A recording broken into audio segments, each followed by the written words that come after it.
dans ce live où je reçois Maxime. Maxime, est-ce que tu vas bien? Très bien, salut, bonjour à tous. Donc dites-nous si la technique est au point, si vous nous voyez, si vous nous entendez, n'hésitez pas à nous dire si il y a un problème de son.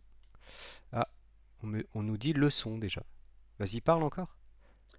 Alors là, je parle, je Moi, ne sais pas, c'est toujours dites-nous le si c'est un plaisir des problème lives. d'équilibrage ou quelque chose, mais je pense que le son sort de nous deux. Donc, est-ce que vous allez bien? Le chat où vous êtes déjà 18, mais ça ne va faire que grimper, hein. Il y a un peu moins de monde, hein, depuis que c'est plus aussi régulier et depuis que ce n'est plus le soir aussi, hein. C'est sûr que ça change pas mal de choses. Alors, Maxime, peut-être une petite présentation rapide pour ceux qui ne te connaissent pas. Yes, donc je m'appelle Maxime, je suis belge, je sais pas pourquoi je commence par ça. Je suis donc juriste et philosophe à la base. Alors je suis prof, toujours enseignant à l'université de Louvain en Belgique. Je tiens surtout une chaîne qui s'appelle Philoxime sur YouTube, où je parle de philopolitique et d'éthique du climat. Que j'ai lancé il y a quelques années et voilà, et où j'ai récemment publié une vidéo sur l'espoir et le désespoir, petit guide philosophique pour écologistes désespérés, et qui a apparemment attiré ton attention. Yes. Alors, on demande UCL ou KUL? UC Louvain.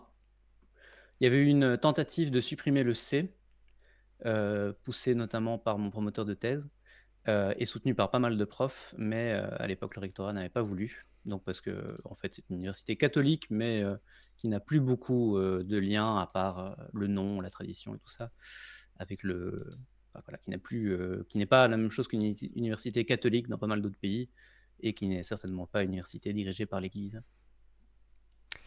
Ok. Et pour ceux qui viennent de ta chaîne, moi, je sais pas s'il y en aura. Donc moi je fais de la vulga sur les questions notamment climatiques et on a déjà collaboré sur plusieurs vidéos tous les deux. Et oui, tout à fait. Mm. On a déjà fait une grosse collab, en tout cas, hein, qui nous a pris quoi, un an, un an et demi. Qui a bien traîné, ouais. Qui a bien traîné sur la tarification du carbone, sujet qui nous a pas mal occupé. On avait fait ça avec Gilles aussi. Et avant ça, on avait fait une vidéo un peu plus courte sur la Convention Et oui, citoyenne pour le climat. c'est vrai, c'était même ma première collab Et quel YouTube. honneur, Eh quel oui, eh honneur, oui, quel eh oui, honneur. oui. C'était Monsieur Phi qui avait fait jouer les entremetteurs, si je me souviens bien. C'est Et oui, ouais, ouais. Alors pas sur ce sujet en particulier, mais j'avais demandé à Monsieur Phi pourquoi il n'avait pas de vidéo sur Rolls, je pense. Comment tu dis le oui, philosophe? Rolls, oui. Parce que moi, c'était un philosophe dont on avait parlé un peu quand j'avais fait mes cours sur l'environnement en Norvège, notamment cet exercice là du voile de l'ignorance. Mhm. Euh, et Le du voile coup, je trouvais d'ignorance. ça intéressant pour des questions écologiques. Et il m'avait dit, ah, mais j'ai rien là-dessus, mais t'en avais déjà à l'époque. Et donc, j'étais tombé sur ta chaîne. La première fois que j'ai découvert ta chaîne, c'était grâce à Monsieur Phi. Euh, et je me rends compte que le chat est pété, en plus du compteur de vues. Donc, mais c'est trop bizarre. C'est trop bizarre. Ah Attends, oui. je vais essayer de réparer ça. Mais sur Twitch, on voit pas le chat. Donc voilà pour la petite présentation. Euh, je me... Rim le Mage dit, je me rappelle de cette collab sur Twitch. J'avais mis le temps de préparation sur les collègues. Ah, on te voit plus, on voit ton écran, je pense. C'est bizarre ça. Ah oui, c'est très étrange ça. Alors, toujours le plaisir des lives. Donc On je t'entend vais, encore. Au pire, tu rouvres un oui, écran, mais... au pire je rouvre un écran. Et on Bon, me dit que j'avais mis le temps de préparation sur les collègues. Bah, ça aurait été très peu aimable de ma part de faire ça. Euh, Je vais essayer de réparer le chat en live, sinon c'est pas très grave. Et on va essayer de retrouver Maxime. je sais pas du tout ce que j'ai fait. Alors attends, hop. Je ne sais pas non plus. Si tu vas sur Mais non. l'onglet qui te permet de streamer, est-ce que tu peux changer ce que tu montres dans Ah le oui, je sais ce que paramètre? j'ai dû faire. Je sais ce que j'ai dû faire. Paramètre Euh, vidéo source, remettre ta caméra. Sinon, faut... euh, Très étrange. Très étrange. Voilà, De formidable. retour parmi nous. Hé, Alors, hé. cette vidéo sur l'espoir. Déjà, moi, j'aimerais bien savoir pourquoi cette vidéo? Pourquoi ce sujet? Ouais, ben, c'est un truc comme d'hab, hein, ça fait partie de ma liste interminable de sujets, à faire, et de trucs, qui me trottaient pas mal en tête. Moi, enfin, comme toi aussi, j'imagine, comme beaucoup de monde qui suit un peu ces sujets, sur les questions environnement, climat et tout ça, j'ai toujours été frappé par à quel point, sur les questions de stratégie militante, les gens ont tous une idée très précise de qu'est-ce qui marche et qu'est-ce qu'il faut faire, hein. Tu vois, c'est vraiment un truc, non, non, mais je sais que pour, convaincre les gens de passer à l'action, il faut leur donner espoir, il faut qu'ils gardent espoir et cetera. Ou au contraire, on avait le discours inverse, au contraire, l'espoir, qui serait, un truc anesthésiant et cetera. Et au contraire, il faut, leur parler de fin du monde, d'effondrement, et il y a un peu ces 2 discours, quoi. Il faut espérer ou il faut, désespérer, les gens et leur parler d'apocalypse.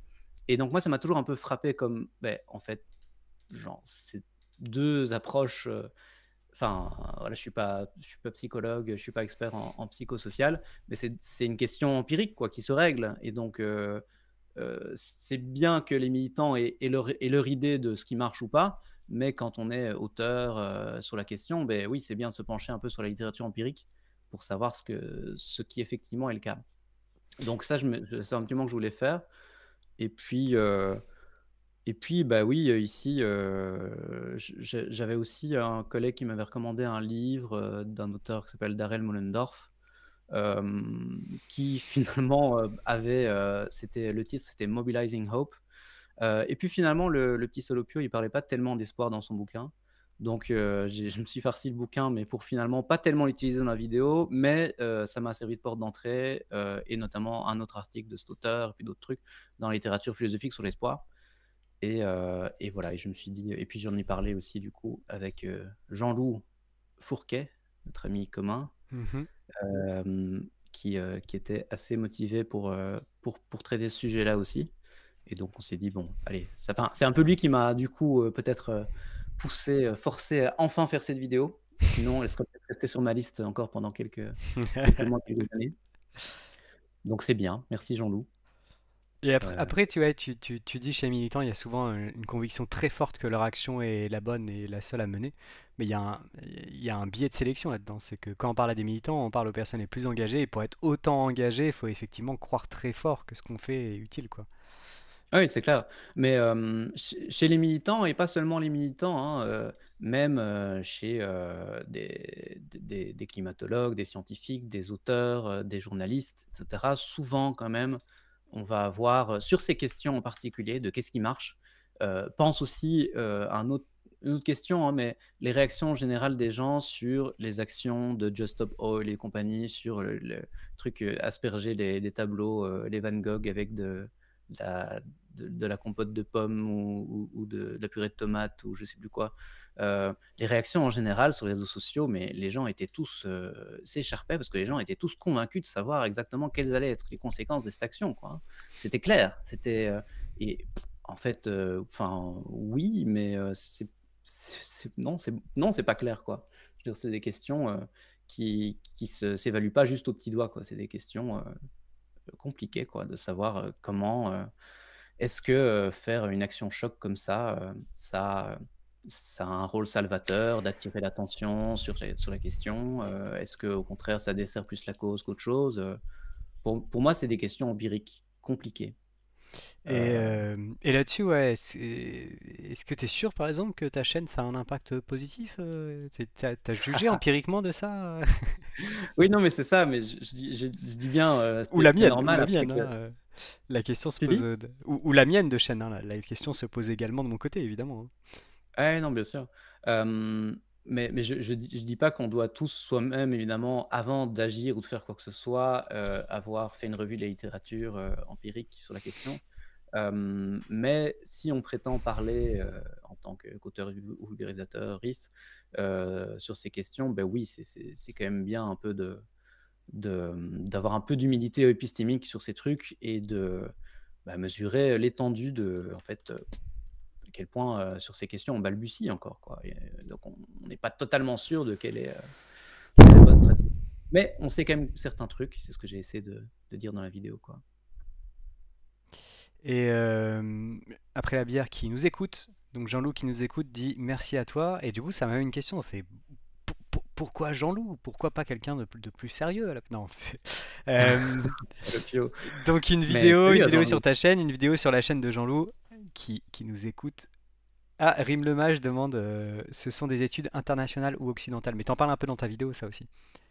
Oui, je réponds là-dessus ou Tu peux. d'abord j'aimerais je vais répondre dans un instant, mais j'aimerais quand même défendre, la réputation de ce pauvre Jean-Loup. Le pauvre, il peut pas. Hem Non, mais alors pourquoi lui? D'abord, parce que, enfin moi, non, j'ai trouvé que c'était un mec super intéressant quand j'ai rencontré un truc de youtubeur.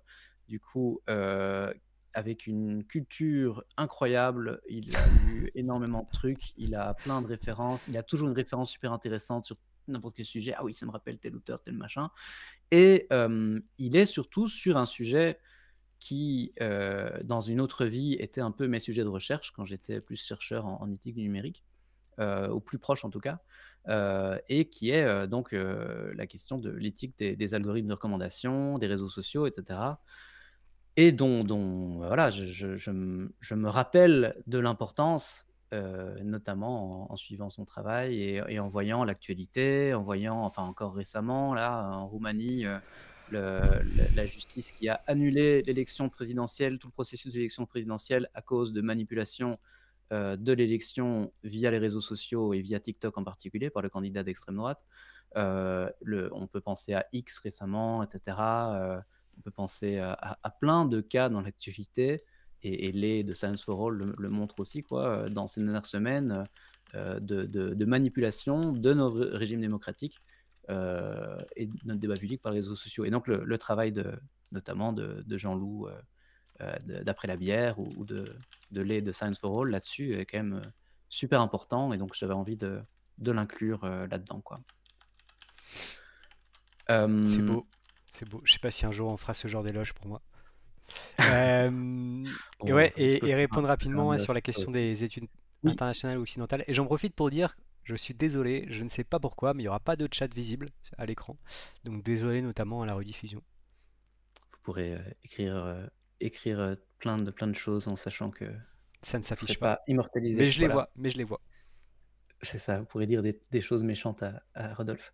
Mais ouais, donc les études empiriques sur la question, en fait, c'est, essentiellement des études, on peut dire occidentales, issues de pays du Nord, et le gros de ces études même, c'est des trucs qui sont, dont les sujets sont, souvent des étudiants et souvent d'Amérique du Nord. Donc ça, c'est un gros, gros biais de cette littérature empirique. Hem C'est que en fait, oui, ça peut pas du tout être représentatif, de l'ensemble, évidemment des humains qui peuplent cette planète, et donc ça, je le mentionne dans la vidéo, il faut bien le rappeler, on peut pas faire tirer des conclusions générales sur, ce qui, pousse ou pas les humains, à agir, ou pas, ou le rôle de l'espoir à partir de ces études-là. Parce qu'en fait, les humains, sont très différents, ont des cultures, très différentes, sont dans des contextes politiques très différents ouais, on a un nombre d'études assez limité, c'est de l'ordre de quelques dizaines quoi, donc en tout cas que j'ai recensé. Ok, alors Wamgi nous dit coucou à tous, il y a un très bon rapport qui est sorti sur le sujet des luttes écolo en novembre, principalement réalisé avec le chercheur Gaëtan Reynaud. On apprend surtout que toutes les stratégies sont complémentaires et vont toucher différents publics. L'idée générale est qu'il faut surtout s'unir, échanger et soutenir les différentes actions. Yes, je suis assez d'accord avec ça, hein, c'est l'idée, aussi de convergence, des luttes, des tactiques et cetera, donc Et effectivement.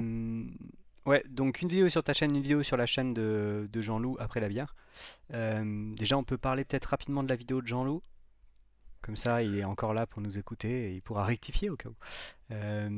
Est-ce que tu saurais la résumer rapidement? Et ben, oui, donc Jean-Loup, du coup, présente sa vidéo sous la forme un peu de petit récit de son parcours, donc nos titres se renvoient l'un l'autre. Le mien, c'était Guide philosophique pour écologistes désespérés et le sien, c'est Guide pratique pour militants désespérés et c'est un peu un témoignage de son parcours, alors je vais sans doute zapper certaines parties, et très mal résumer ça, mais essentiellement donc il a eu, une phase d'épiphanie quand il s'est rendu compte, des enjeux environnementaux et cetera. Quand il est, comme beaucoup d'entre nous, hein, sans doute sorti un peu de son du déni, sur ces sujets, et qu'il a été conscientisé quoi.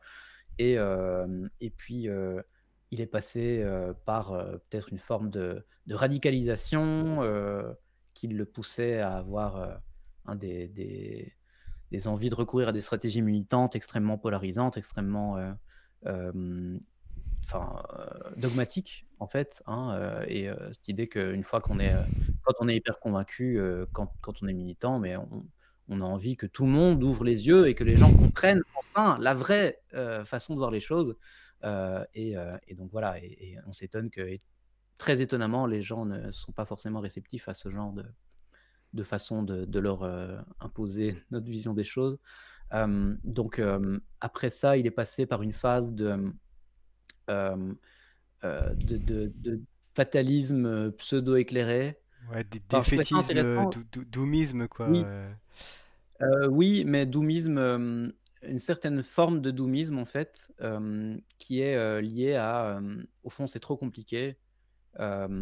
Espèce d'idée qu'on peut avoir, parfois, qui est que, on est dans des systèmes tellement complexes, la réalité, le monde dans lequel on vit, ils sont tellement complexes à appréhender que comment est-ce qu'on peut, prétendre savoir, par quel biais agir, hem, ou du coup intervenir et cetera et cetera.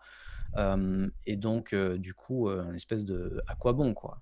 Donc il est pas non plus, je pense pas qu'il soit tombé, il nous détrompera dans le chat, dans un doomisme, genre on est foutu, genre complètement effondriste. Mais en tout cas, quand même une sorte de fatalisme. Hem Et puis, enfin voilà, donc il décrit les différentes phases par lesquelles il est passé et puis, du coup, les la façon, qu'il a eu, d'en sortir. Hem, ah oui, c'est ça, donc il a eu sa phase, doomiste complet. Mais il en parle Il pas dans les la a vidéo. vécues, c'est ça. Mais donc par contre, si vous voyez quand vous regarderez la vidéo, vous verrez donc ce qui lui a permis, de sortir, par le haut, de ces différentes périodes-là et d'espérer en toute connaissance de cause. Et donc voilà, je trouve que c'est vraiment, il y a plein de trucs hyper intéressants. Moi, il y a plein de trucs qui me parlent, quand j'écoute son témoignage, notamment, les discussions, avec des amis, autour d'un barbecue, des amis avec qui on partage tout, avec qui on partage tout plein de valeurs et tout ça. On est entre gens convaincus par la même chose et pourtant en fait, on se rend compte que ouais, il y a un gros décalage, sur à quel point, ça impacte ta vie, à quel point, voilà, c'est une préoccupation au jour le jour ou bien, voilà, on pense, plus, je sais pas, préhypothécaire, maison, chien, enfant et cetera. Enfin, voilà, qui sont tout un tas de préoccupations tout à fait, importantes dans la vie de plein de monde évidemment, mais ouais, un espèce de décalage sur, amener le sujet quoi et arriver à dire, «Oui, mais le climat», au milieu de tout ça. Donc ouais, je trouvais que c'était Ouais, évolution c'est qui parle à mon avis à pas mal de gens, peut-être même à une partie du chat. Évidemment, il y a quelques jugements moraux ici. Tu dis sortir par le haut de sa phase doomiste. Les gens qui sont dans une phase doomiste ou convaincus qu'il n'y a rien à faire, ils vont trouver que, au contraire, maintenant on se ment à nous-mêmes et on se voile la face. Mais c'est vrai que même quand on avait commencé à faire ces lives avec Loïc, c'était un peu en réaction à ces discours-là, surtout quand ils sont démobilisants, quoi. Surtout quand ils mettent dans une posture où devant la gravité des enjeux environnementaux ou devant la complexité du système, on a l'impression qu'on peut rien faire, quoi. D'ailleurs, il y a un Discord, hein, je vous mets le lien pour ceux que ça intéresse, euh, qui est un peu derrière le live et où on discute de temps en temps de ces sujets. Donc moi, la vidéo de Jean-Loup, elle m'a parlé aussi, hein, parce que j'ai eu une trajectoire un peu similaire. Et moi aussi, je suis passé par un moment où vraiment, je pensais que l'effondrement, il était déjà là, quoi. On était en train de le vivre, quoi. Mais bon, le temps est passé et il tarde à se manifester.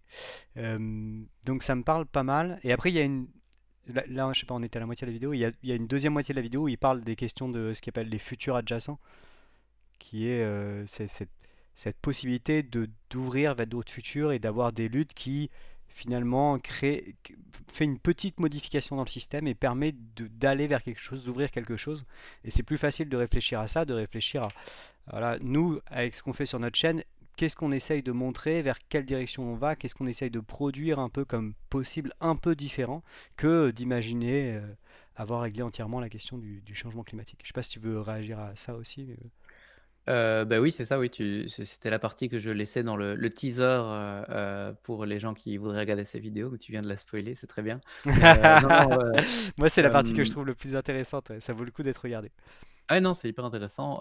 Moi, je dirais que j'ai pas eu de phase doomiste. Ça, c'est voilà, c'est mon biais à moi. J'ai eu une phase de déni, une grosse phase de déni entre, j'ai eu la période de mes études où j'étais conscientisé, j'étais enfin, plutôt très conscientisé, je pense et cetera et puis il y a eu un moment où, j'ai cru, quand j'ai commencé à travailler, à être dans mes sujets de recherche qui étaient assez, du coup, différents, j'ai cru que c'est bon, je savais assez de choses sur, l'enjeu climatique et hem et j'avais pas vraiment de enfin, voilà, je me disais que ça risquait de tourner mal, mais je me suis un peu éloigné du sujet et en fait, je me suis rendu compte que, voilà, 5-10 ans plus tard, j'étais plus du tout à la page, et que le problème était beaucoup plus grave que ce que je pensais et là, j'ai eu une grosse prise de conscience, notamment grâce à une rencontre aussi. C'est souvent comme ça qu'on est amené à changer de perception sur pas mal de choses. Mais ouais, donc mais j'ai jamais eu de phase où voilà, j'ai jamais cru, en l'effondrement, j'avoue. Alors, Peut-être que j'aurais tort. Glycine Max nous dit bah, l'effondrement de la biodiversité, on est dedans. Alors c'est vrai qu'on est dans une érosion sévère de la biodiversité. Après, si on veut avoir une sixième extinction de masse, il faut quand même y rester quelques temps, hein. On peut encore faire des choses. Mais la réduction des populations, c'est certain que c'est une réalité scientifique. Et OMG Oui, mais dit c'est les ça. politiques et les médias actuels n'aident clairement pas. Franchement, il faut plutôt voir du côté de ce qu'on peut faire entre citoyens et au niveau local. C'est beaucoup plus facile pour commencer, ça crée des liens avant de pouvoir plus grand d'un point de vue individuel. Donc ça rejoint un peu ce que tu dis. C'est souvent des rencontres qui permettent d'évoluer sur ces questions, quoi. Ah, on a un Oui, raid de tout ce qu'on prend. Attends 2 secondes. Je salue les personnes qui nous rejoignent. 45, c'est pas mal, hein, ça va nous faire un peu de monde. Donc je salue les personnes qui nous rejoignent. Ici, on parle d'espoir avec Philoxime, enfin Maxime de la chaîne Philoxime. Et je te rends la parole. c'est toujours amusant de voir comme les raids sur Twitch sont toujours, quand même quelque chose d'extrêmement, pacifique et extrêmement bienvenu. Hem, mais ouais, l'effondrement de la biodiversité, bien sûr, mais donc c'est toujours un peu la difficulté sur ces sujets, sur l'effondrement, c'est qu'est-ce qu'on entend par le terme? Et évidemment, moi, quand je parle d'effondrement, je parle d'effondrement, de nos systèmes sociaux, et cetera, un peu dans le sens, heu, visé par, Servigne et Stevens. Mais il y a toujours aussi des difficultés parce que pour moi, enfin, l'effondrement, ça implique quelque chose quand même d'assez abrupt et quelque chose, un moment où le système ne fonctionne plus quoi et ça arrive, de manière assez précipitée et puis, mais maintenant de plus en plus, on parle d'effondrement lent, graduel et cetera. J'ai pas mal de mal aussi, enfin, je trouve il y a beaucoup de concepts qu'il faudrait clarifier quoi dans ces trucs-là. Ok, et en parlant de clarifier des concepts, donc ta vidéo porte C'est sur vrai. l'espoir. Est-ce que tu peux nous définir rapidement l'espoir? C'est vrai, oui, rapidement parce que un truc que j'ai trouvé, quand je me suis plongé dans cette littérature philo, c'est que, les philosophes souvent aiment bien discuter, en particulier la littérature analytique, discuter, et débattre, des définitions et des concepts, et être dans un truc purement conceptuel, quoi. Donc ça, c'est pas vraiment ça qui m'intéressait, trop. Donc, mais heureusement, sur cette question-là, pour une fois, il y avait quelque chose comme ce qu'on appelle une définition standard de l'espoir. Donc je me suis précipité, sur cette définition standard et réjoui, de dire que j'allais pas devoir commencer, heu, en montrant mon fameux gif d'Astérix, de la bagarre dans le village gaulois. Et donc l'espoir, du coup, dans cette définition standard, en philo, c'est, hem, 3 choses. Hem, c'est d'abord, désirer, quelque chose, donc et c'est, le croire, possible, même si, on n'en est pas certain. Hein, donc ça, c'est les deux éléments, de la définition standard. C'est désirer quelque chose et le croire possible, même si on n'est pas certain. À ça, et c'est là qu'on sort un peu du consensus, certains ajoutent, qu'il y a une dimension pratique, à l'espoir, et que pour dire qu'on espère, il faut, pouvoir dire que, eh bien, on intègre, cet espoir dans nos plans et projets. On table sur la chose qu'on espère, quoi. C'est pas juste quelque chose, c'est pas juste un jugement intellectuel. C'est, voilà, j'espère, qu'on va, arriver à résoudre, ou, à limiter les impacts, catastrophiques du réchauffement climatique, et j'agis en fonction de ça, et je planifie ma vie, et cetera, en fonction de cet espoir, quoi. Donc Hem, ça veut dire que je peux pas dire par exemple j'espère que d'autres vont régler le problème du changement climatique? on peut dire ce qu'on veut, hein, les philosophes ne vont pas. J'ai eu quelques commentaires un peu dans ce sens-là. Il y a évidemment un sens commun, de l'espoir, et il y a plein de trucs qu'on peut dire: «J'espère qu'il fera beau demain», et cetera. Des trucs sur lesquels on Mhm. est complètement, là, on est vraiment absolument, impuissant, mais l'authentique espoir, celui qui est important, d'un point de vue philosophique, hein, c'est pas, juste espérer qu'il fera beau demain, c'est, l'espoir qui, implique, l'agentivité humaine, et dans lequel on peut soi-même avoir maille à partie, quoi. Donc et qui peut impliquer effectivement le fait, du coup, de tabler là-dessus, quoi. Donc mais il y a pas mal de confusion aussi avec, enfin, on entend, hein, beaucoup de gens utiliser espoir pour optimisme, hem, ou bien espoir, en fait, pour quelque chose de, en fait, qui s'avère, qu'on appellerait un vœu pieux, hein, les gens qui critiquent, les naïfs qui espèrent, je vois que tu te marres, on se marre Oui, bien dans le chat je dans lis ce le cas-là. chat. Asekloula dit et si on dit j'espère que tu vas bien, est-ce qu'on est obligé d'être prêt à agir pour aider la personne à aller bien? C'est ça, oui. Hem, mais oui, Sinon, donc il y a sinon eu, d'un point de vue philosophique, c'est hypocrite. c'est ça. Mais beh, oui, non, mais après, j'espère que tu vas bien, si on, ouais, on pourrait justifier que si on a les moyens de faire quelque chose pour aider la personne et qu'on dit: «J'espère que tu vas bien», oui, c'est quand même vachement hypocrite. Hem, mais hem mais je sais pas, dire: «J'espère que tu vas bien» à un SDF, dans la rue, et puis passer son chemin, quoi. Hem, donc mais en tout cas, voilà, donc il y a ces trucs, donc il y a l'espoir qui est caricaturé en optimisme, hein, et les gens qui espoirent, c'est des gros naïfs, les gens qui espèrent, pardon, je sais plus parler, c'est des gros naïfs qui voient la vie en rose, et cetera, et qui sont biaisés vers, un dénouement positif, quoi.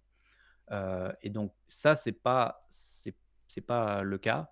On peut avoir de l'espoir tout en étant pessimiste. Donc on peut penser que la chose qu'on espère, est pas la plus probable, hein. Elle a une possibilité et une probabilité minimale d'arriver, hein, c'est pas non plus un truc, un rêve, mais c'est pas la plus probable. Donc on est pessimiste, du point de vue de l'intellect, mais malgré tout, on espère, que c'est ce dénouement-là qui arrive. Et c'est la fameuse citation de Gramsci: «Je suis, pessimiste». Alors lui, il va confondre pessimisme et optimisme, attention, trigger warning. «Je suis pessimiste de l'intellect, mais optimiste de la volonté». Et en fait, ce qu'il veut dire, c'est: «Je suis pessimiste de l'intellect, mais j'espère». j'ai de l'espoir et cet espoir, il se marque aussi par une action de ma volonté, quoi. Alors, Euh, tout ce qu'on prend a une question philosophique. Du coup, l'espoir est nécessaire pour l'action de toute façon. eh bien, c'est une question du chat ou c'est ta question, ça? C'est une question du chat, de tout ce qu'on D'accord. prend. Euh, Ça, c'est une grosse difficulté avec ce sujet. C'est que les philosophes ont parfois tendance à faire ça. Il y a une tendance, que je trouve d'un peu vilaine, à vouloir faire un tour de passe-passe conceptuel, à définir l'espoir comme étant, un truc actif, et à définir l'espoir comme étant, espérer, c'est d'agir et du coup, à dire: ben voilà, vous voyez, donc l'espoir est nécessaire à l'action». Parce que sinon les autres trucs, on n'appelle pas ça espoir, hein, et donc c'est en fait ce serait un argument, du coup circulaire, quoi, hein. C'est, on inclut dans la définition de l'espoir, l'action et c'est ce qu'on veut démontrer. Donc j'ai essayé d'éviter de faire ça, tout en maintenant, du coup, en citant ces définitions dans la littérature philo, mais donc pour moi le troisième élément, hein, de la définition que je vous ai citée, c'est simplement, c'est actif, mais dans un sens minimal, hein. C'est tabler sur la chose qu'on espère. C'est l'intégrer dans ses plans et projets. Ça ne veut pas nécessairement dire qu'on sort dans la rue et qu'on va militer ou qu'on est hyperactif, etc. Mais c'est pas simplement juste une estimation intellectuelle. C'est quelque chose, on est investi au moins, hein, personnellement, dans cet espoir et c'est quelque chose qui nous mouvoie, de nouveau, je ne sais plus trop si je parle correctement, Qui nous bouge. plus qui nous bouge, mais hein, même si c'est juste intérieurement, hein, c'est quelque chose qui Ok. nous, voilà, sur laquelle on table. C'est comme ça que je le dirais et donc mais donc ça ne veut pas dire nécessairement que l'espoir pousse à l'action. Ça, c'est de nouveau, c'est la question empirique, qui voilà, qui demande à être résolue, par la littérature, compétente. Et après, il y a quand même une partie de la vidéo où tu dis même que c'est un devoir moral quelque part d'espérer, notamment pour nous euh, qui avons quand même beaucoup de choses à notre disposition et aussi des possibilités d'action et pour qui le désespoir est parfois une position confortable, ou l'inaction plutôt je devrais dire, est parfois une position Mmh. confortable. Donc ça je pense que c'est un point intéressant mais qui est également un peu dur quoi. Tu vois, moi si j'en ai marre, je sais pas, de me battre parce que je me bats contre des moulins à vent et que je veux aller faire un métier, je sais pas, aller conduire des RER, tu vois, comme ça une fois que ma journée est finie, et je rentre chez moi tranquillement. Bah si j'abandonne le fight là, c'est immoral quoi. Je suis obligé de me battre. C'est parce Oui, que oui, c'est un peu le point que tu fais quand même, ça va loin, hein. oui, c'est pas évident et c'est pour ça qu'à un moment, du coup, Jean-Loup intervient en disant: «Bon, c'est bien joli ces trucs de schtroumpf à lunettes moralistes, mais voilà, tout le monde n'est pas forcément prêt à agir, uniquement par devoir», hein, et donc je comprends bien que parfois, surtout, donc du coup, l'approche kantienne peut paraître assez, rationnelle, un peu, presque un peu inhumaine quoi, hein, de dire, «Ah tu désespéré, mais vas-y, tu es le devoir d'espérer, tu dé enfin voilà, tu désespéré donc c'est immoral», c'est pas forcément le truc à dire, à quelqu'un qui serait, dans une dépression, suite à voilà, à son désespoir donc c'est pour ça que je dis que je suis pas dans la vidéo, le but est pas d'être, je serais sans doute un très mauvais coach de vie, hein, et donc c'est pas une chaîne de développement personnel. Le but de la vidéo, c'est de dire qu'est-ce qu'on peut dire, rationnellement et qu'est-ce qu'on peut dire à partir de la littérature philo sur l'espoir et sur son rôle politique et donc du coup, pourquoi est-ce qu'il y a un devoir quand même d'espérer, d'après moi? Beh, c'est donc je montre 2 approches, une approche conséquentialiste et une plus déontologique. L'approche conséquentialiste du coup, beh, c'est, donc est juste, ou est morale, l'action ou l'état, heu, qui, a les meilleures conséquences pour le monde et donc là, ça demande de résoudre, la question empirique, et donc j'ai un peu farfouillé, mais très modestement dans cette littérature empirique pour voir si vraiment, comme le disent certains, il faudrait abandonner l'espoir parce que l'espoir serait contre-productif et cetera et que seul le désespoir, ou l'anxiété ou la peur et cetera motive à l'action et beh, de ce que je vois quand même, c'est pas inutile, hein, c'est pas forcément inutile de faire peur à ceux qui peut-être auraient tendance à sous-estimer les enjeux, etc., ou de produire un certain choc, etc. Mais certainement, abandonner l'espoir, ça c'est sûr que l'espoir fait partie des ingrédients nécessaires au passage à l'action, quoi. La peur seule, d'après ce que j'ai pu lire, peut très vite évidemment tomber à une forme de fatalisme, une forme d'abandon du passage à l'action, quoi. Donc oui, l'espoir est un ingrédient nécessaire au passage à l'action. Et donc, en ce sens-là, d'un point de vue conséquentialiste, on a le devoir d'espérer. Et d'un point de vue kantien, je fais un argument un peu plus compliqué, mais qui revient à dire que si on veut pouvoir espérer rationnellement et qu'on est dans le domaine des actions dans lesquelles l'action humaine peut avoir un impact, eh bien, pour pouvoir espérer, il faut d'abord faire son devoir et donc il faut d'abord faire ce qu'on peut ou ce qu'on doit faire du point de vue de la crise climatique. Et ça renvoie à toute la question des devoirs individuels ou pas et de l'action, pour le climat et l'environnement. Ouais, j'ai pas pris le temps, mais dans la vidéo à ce moment-là, tu montres un passage d'une vidéo d'échange climatique, je crois, avec une chercheuse qui parle de ces questions-là aussi. Ouais, Est-ce que tu te rappelles heu, rapidement ce qu'elle en disait? Parce qu'elle parlait du rôle de l'espoir, ça? oui, notamment, mais beaucoup de choses, en fait, c'est surtout sur la peur, en fait, et donc il y a beaucoup de choses, très intéressantes, dans cette vidéo que je prétendrai pas résumer, mais donc la peur ou l'angoisse, l'anxiété peut jouer un rôle dans, les moteurs du passage à l'action. Donc déjà, c'est pas du tout quelque chose que je rejette. En fait, comme d'habitude, voilà, je rejette juste la fausse, le faux dilemme, quoi.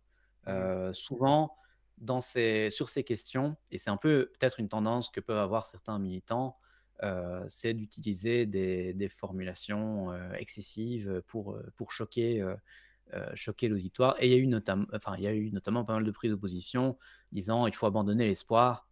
L'espoir, ça sert à rien. L'espoir, c'est la pilule bleue, pilule rouge, je sais plus.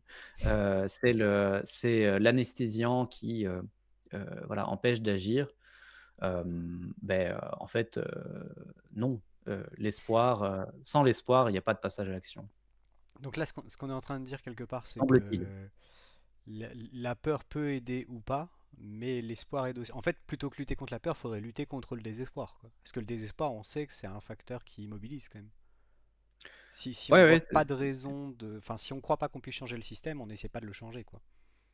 c'est ça, oui, oui, heu, si on pense que quoi qu'on fasse, effectivement, on est, dans un monde qui est mû par le destin ou, par, une série de forces, qui nous dépassent et cetera, c'est sûr que on a donc rationnellement, ça aussi, c'est un truc, on n'a pas de raison d'agir si on est désespéré. Ce serait irrationnel d'agir quand on est désespéré. Mais bon, c'est possible, les gens peuvent agir, pour des motifs irrationnels. Donc ça, c'est pas mais donc la question, c'est est-ce que empiriquement, quand les gens sont désespérés, ils passent à l'action?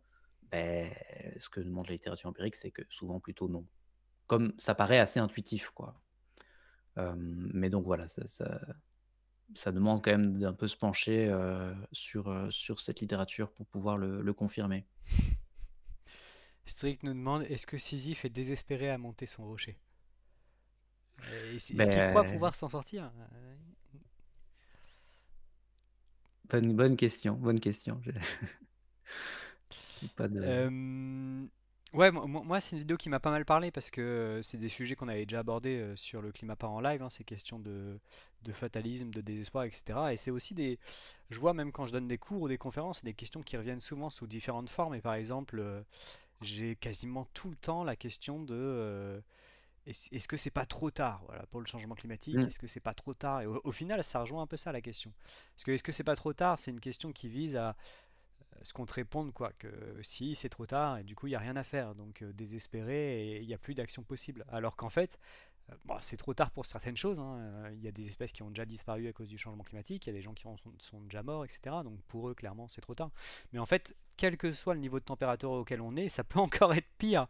Donc en fait, c'est pas trop tard pour éviter le pire. Et du coup, il n'y a pas cette position facile de se dire il n'y a plus rien à faire et on ne peut rien faire. Et du coup, si on dit Non, en fait, il sera jamais trop tard. Ça implique que ce devoir moral de devoir faire quelque chose, surtout vu l'étendue des impacts, quoi. Et ça, c'est Ouais. compliqué, hein. Je comprends la question parce que ça permettrait une position de facilité, mais si c'est jamais trop tard, en fait, on est tout le temps obligé d'y faire quelque chose, moralement. Ouais, ça me rappelle, je pense que c'était quelque chose que tu m'avais dit et ça m'avait pas mal parlé. Tu m'avais dit, concernant du coup, effectivement les réactions, de nos sociétés, au péril environnemental et climatique. Tu m'avais dit quelque chose comme, «Ce sera toujours trop peu, trop tard». On aura ce qu'on fera là, quand on voilà, quand on agira et l'action qu'on mettra pour diminuer nos émissions ou pour adapter nos sociétés, ce sera toujours pas assez, ce sera toujours, pas assez vite.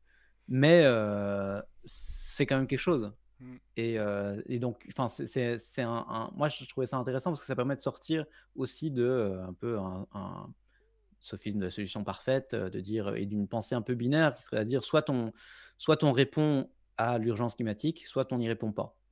Et comme si, enfin voilà, ça fait quand même un petit moment qu'on répète les chaque dixième de degré compte et cetera, ça paraît pas, très, très difficile de voir qu'en fait, il y a des milliards de nuances, entre ces deux options, quoi.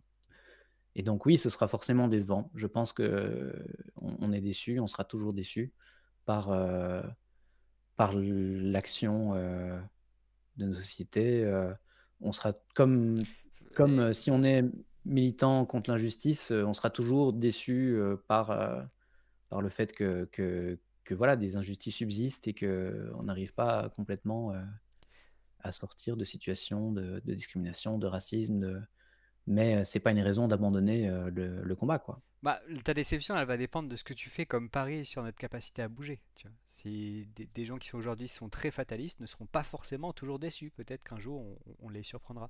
Mais après, c'est vrai qu'il y a toujours un impact résiduel et quand on regarde une question particulière, on aura toujours l'impression qu'on n'en fait pas assez. Mais il faut aussi se rappeler dans ce cas-là qu'il n'y a pas que le climat. Et en fait, tous les gens qui luttent pour un sujet particulier, ils trouvent aussi qu'on n'en fait pas assez sur ce sujet. Et ça, je pense, ça a une seconde implication qui est que à mon avis, il faut arrêter de croire qu'un jour tout le monde va s'intéresser au climat, comprendre les enjeux et nous rejoindre dans notre lutte. Il faut partir du principe que cette lutte-là, on sera une minorité à la faire, même si la majorité peut être d'accord avec nous. Il faut voir à quel point, comment on lui présente les choses, mais il ne faudrait pas partir du principe que notre lutte est plus importante, qu'elle est la seule et que tout le monde s'en préoccupera. Il faut comprendre que d'autres personnes ont d'autres luttes et encore d'autres personnes n'ont pas de lutte peut-être. Et du coup, voilà. Et eux aussi, j'espère qu'ils ont des motifs d'espoir. Hein, comme ça les pousse à se bouger, à améliorer le monde sur ces autres sujets, quoi. Oui, c'est sûr, ça je pense effectivement que la solution, ça passera pas par convaincre, les 7 milliards d'habitants de cette planète, de l'importance, du climat et l'environnement et de l'importance de passer à l'action et de lui-même, faire ses efforts, individuels pour le climat, ni même, de l'importance de l'enjeu climatique. C'est pour ça qu'on a des institutions et que, il faut pouvoir se reposer sur ces institutions, et il faut pour ça faire pression sur ces institutions et donc en tant que citoyen, heureusement dans des sociétés démocratiques, eh beh, on a quand même pas mal de leviers pour faire pression sur les institutions pour, que vraiment la préoccupation pour le climat et l'environnement soit intégrée dans les politiques publiques. Et le soit de manière ambitieuse, quoi. Mais oui, oui, on a un peu trop tendance, dans le mouvement écologiste à confondre, la nécessaire prise de conscience d'une masse suffisante, pour faire bouger les choses par un espèce de discours, voilà, où on va devoir, enfin, imaginez que tout le monde doit avoir une compréhension d'un rapport du GIEC, même le résumé, pour décideurs, hein, et que tout le monde doit savoir, doit avoir le détail de compréhension du système climatique, terrestre, enfin, moi, j'y crois pas, quoi. Je pense que justement, l'action contre le réchauffement climatique doit être suffisamment forte et suffisamment institutionnalisée pour que même des gens qui n'y bitent rien, heu, participent à un système qui fait qu'on agisse, quoi, et puissent le trouver légitime. Mais donc ça renvoie évidemment à des questions, dont on a déjà parlé, comme les enjeux de tarification du carbone, et cetera, qui font partie notamment de ce genre de mesures qui en fait, parviennent à être efficaces, même si, les gens, même pour des gens qui n'y pigent rien et qui voudraient, faire des achats, de trucs, qui sont pas du tout, durables, pas du tout soutenables, quoi. Mikamus 2 dit My Two Cents. La question c'est plutôt l'espoir. Pourquoi est-ce qu'on peut rester sous les 1,5 degré juste en réduisant l'émission? Clairement non. 2 degrés c'est faisable mais difficile. D'où l'utilité d'utiliser les autres choses qu'on pourrait faire à part réduire les émissions. CDR, SRM, etc. Ouais, non, mais je rejoins ça. Et ce qui pose la question aussi de si dans les sports il y a cette notion de on vise quelque chose qu'on pense réalisable, qu'on pense possible, qui n'est pas certain et auquel on associe une Mmh. probabilité. Est-ce que ça implique de l'estimer ça? Si, tu vois, si on a une approche où on se base sur l'espoir pour agir, ça implique quelque part de laisser de côté des solutions qui ne seraient pas réalistes, quoi. On doit viser des solutions qui ont une chance d'advenir. Il faut, ouais, que, donc, pas seulement qu'elles soient possibles effectivement, mais qu'elles aient une probabilité minimale d'advenir. Donc effectivement, les trucs, les pipe dreams, les rêves éveillés, les trucs qui, sachant ce qu'on connaît du monde, hein, et des lois qui le gouvernent, disons, n'ont aucune chance d'advenir, oui, on peut les mettre de côté. Ça sert à rien d'espérer quelque chose, qui soit, physiquement possible, mais absolument improbable et qui n'a aucune chance, dont on ne pense pas qu'il a des chances d'advenir. Hem, mais donc ça permet de trier peut-être parmi ces choses-là, mais c'est une condition assez faible, quoi, hein. On n'est pas forcément obligé d'espérer uniquement. Donc ça, c'est la différence entre l'optimiste de nouveau et la personne qui espère. L'optimiste, il va être optimiste parce qu'il fait un jugement intellectuel sur quelles sont les probabilités de tel dénouement et bah, voilà, il va plutôt, estimer, que les probabilités sont plutôt positives, d'un dénouement positif, et la personne qui espère, elle va tabler sur une chose qu'elle croit possible, Et hem agir en et conséquence. et agir en conséquence. En tout cas, faire ses choix de vie en conséquence, ouais. À ces clous-là, il a une bonne question, je pense. Mais comment définir cette proba minimale? C'est une vraie question fortement politique. Différentes personnes ne vont pas avoir le même seuil. Il y a des personnes qui vont espérer une décroissance en pensant que politiquement, on peut l'atteindre facilement, et d'autres qui n'y croient pas parce que politiquement, c'est un programme qui montre quelques lacunes. Oui, bien sûr, je vois comme tu me fais glisser sur, le sujet de décroissance Là, là, c'est juste que c'était évoqué dans le chat, donc je place une petite subrepticement, réponse au passage. Non, mais mais c'est vrai, tu vois, quand tu penses notamment à des actions politiques, en fait, il y a des personnes qui vont penser que certaines actions politiques enfin, sont impossibles et d'autres qui vont y croire dur comme fer. Et donc là, on rentre sur quelque chose qui est assez difficile. C'est en fait ouais. des personnes vont espérer des choses incompatibles entre elles, où mon espoir va pas être celui que partage mon voisin, quoi.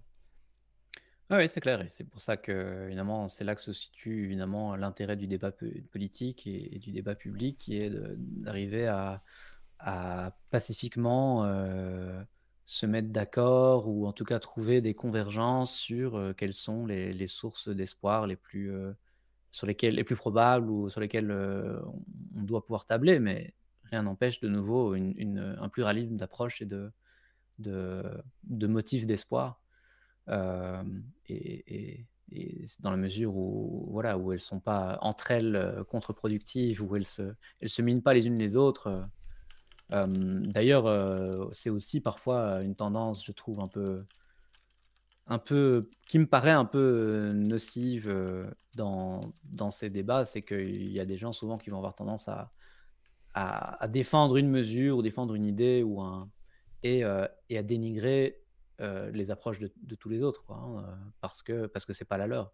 Hmm. Et ça, je pense qu'on doit de nouveau garder l'humilité épistémique de dire, ben, en fait, on sait pas c'est quoi la bonne approche, on est pas sûr, quoi, et donc c'est pas parce que tu t'es engagé dans la voie en faveur de la mesure A que, tous ceux qui plaident en faveur de la mesure B sont tous des gros nigauds, incapables, et ouais, enfin voilà, il faut arriver à tolérer que même sur ces enjeux-là, peut-être qu'on se trompe.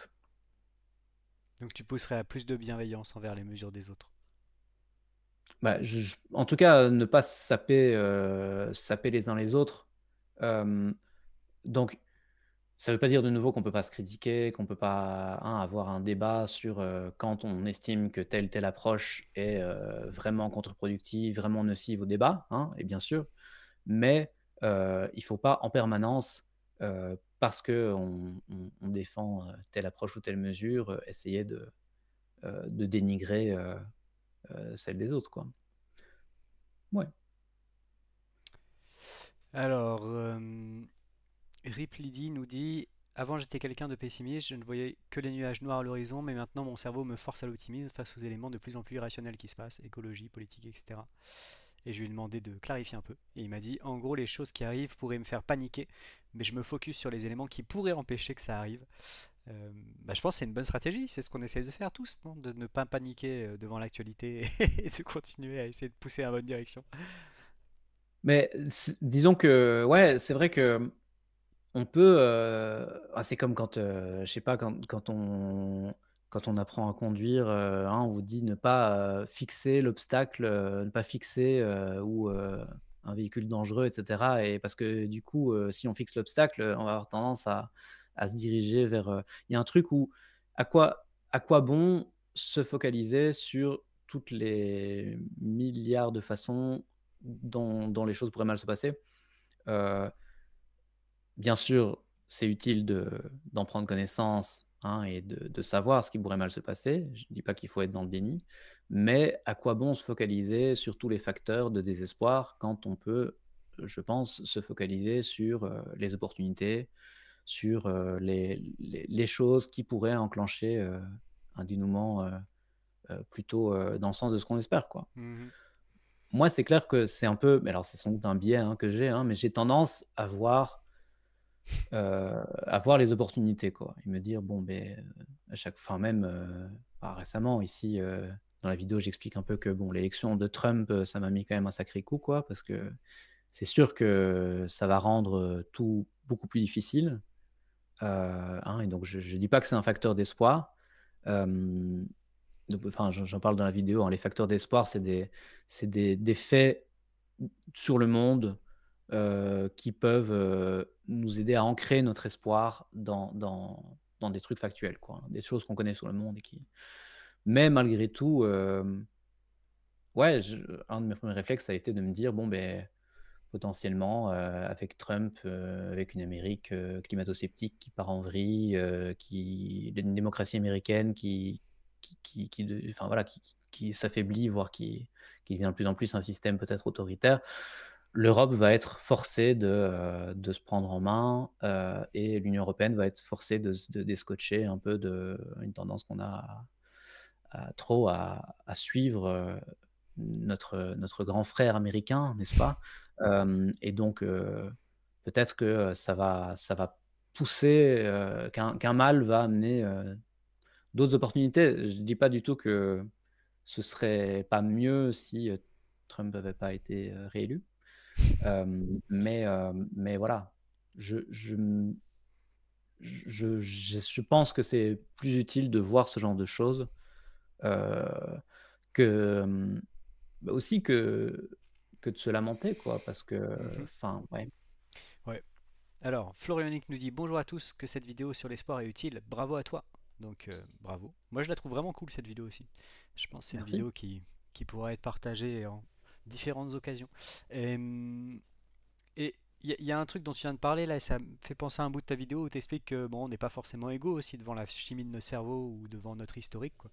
Donc toi, si tu arrives à avoir une vision un peu plus optimiste, ça se trouve, tu es pour rien dans cette vision, et peut-être qu'on peut aussi comprendre les gens qui désespèrent ou qui n'arrivent pas à décaler le focus ou à changer leur mindset. On peut essayer de les aider, mais bon, on n'est pas forcément tous égaux là-dessus. Ah oui, bien sûr, Et il y a sans doute un biais psychologique, comme je le mentionne dans la vidéo, mais après je pense vraiment qu'il y a pas que ça, quoi. Je pense que c'est ni productif ni, moral, de se complaire dans le désespoir quand, enfin surtout, et c'est ça que je discute à la fin de la vidéo, quand on fait partie soi-même, des populations, privilégiées des pays du Nord, quoi, qui vont le moins souffrir du réchauffement climatique, et qui font partie de ceux qui peut-être qui peuvent le plus, qui ont le plus de levier aussi pour, mais ouais, quand on fait partie des pays, qui, ont les ressources pour, mettre en place des mesures d'adaptation au réchauffement climatique, pour indemniser les victimes, de catastrophes naturelles et cetera, pour, au final, c'est quand même difficile après comparé aux habitants du Pakistan, dont encore, une bonne partie de la population est encore, déplacée loin de chez eux suite aux terribles inondations d'il y a quelques années, ou d'Haïti ou de plein de pays, du sud, qui sont déjà les plus touchés, quoi.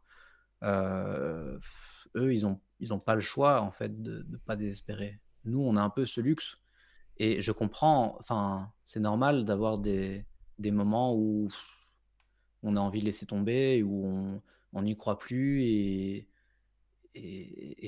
c'est tout à fait normal, mais il faut essayer de pas rester là-dedans parce que ça sert à rien, et nous-mêmes, en fait, on fait partie de ceux qui peuvent le plus, et il faut s'en rappeler, quoi.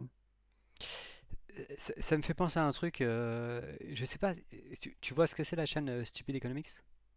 Ouais. Et ils ont fait Bien toute sûr. une série sur 2050 là, qui est assez intéressante à regarder. Et là, ils ont sorti leur dernier épisode il y a pas longtemps, il y a 2 semaines quand même, où ils reviennent un Mmh. peu sur l'expérience. Et c'est assez intéressant parce que je regardais l'autre jour et je regardais les commentaires.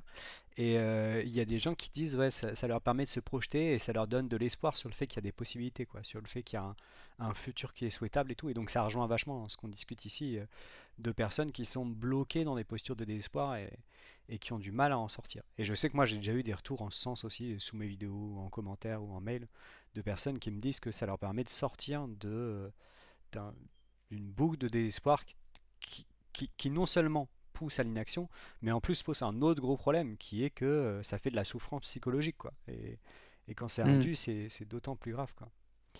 Ouais, ça, je suis persuadé qu'il y a vraiment quelque chose à faire sur, on en parle de plus en plus, hein, sur les imaginaires et cetera, et sur, arriver à dépeindre une société qui, parviendrait à prendre à bras le corps les enjeux environnementaux, climatiques, et à donner à montrer, des voies, à montrer des mesures, à montrer, ce qu'il faudrait faire ou ce qu'on pourrait faire, et cetera.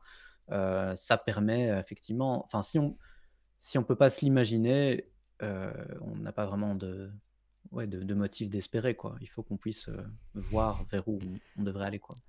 Et Loïc nous dit avant de partir au sport, ah oui, il faut pas hésiter à se faire aider. Croire qu'on va s'en sortir seul est un truc très genré d'ailleurs.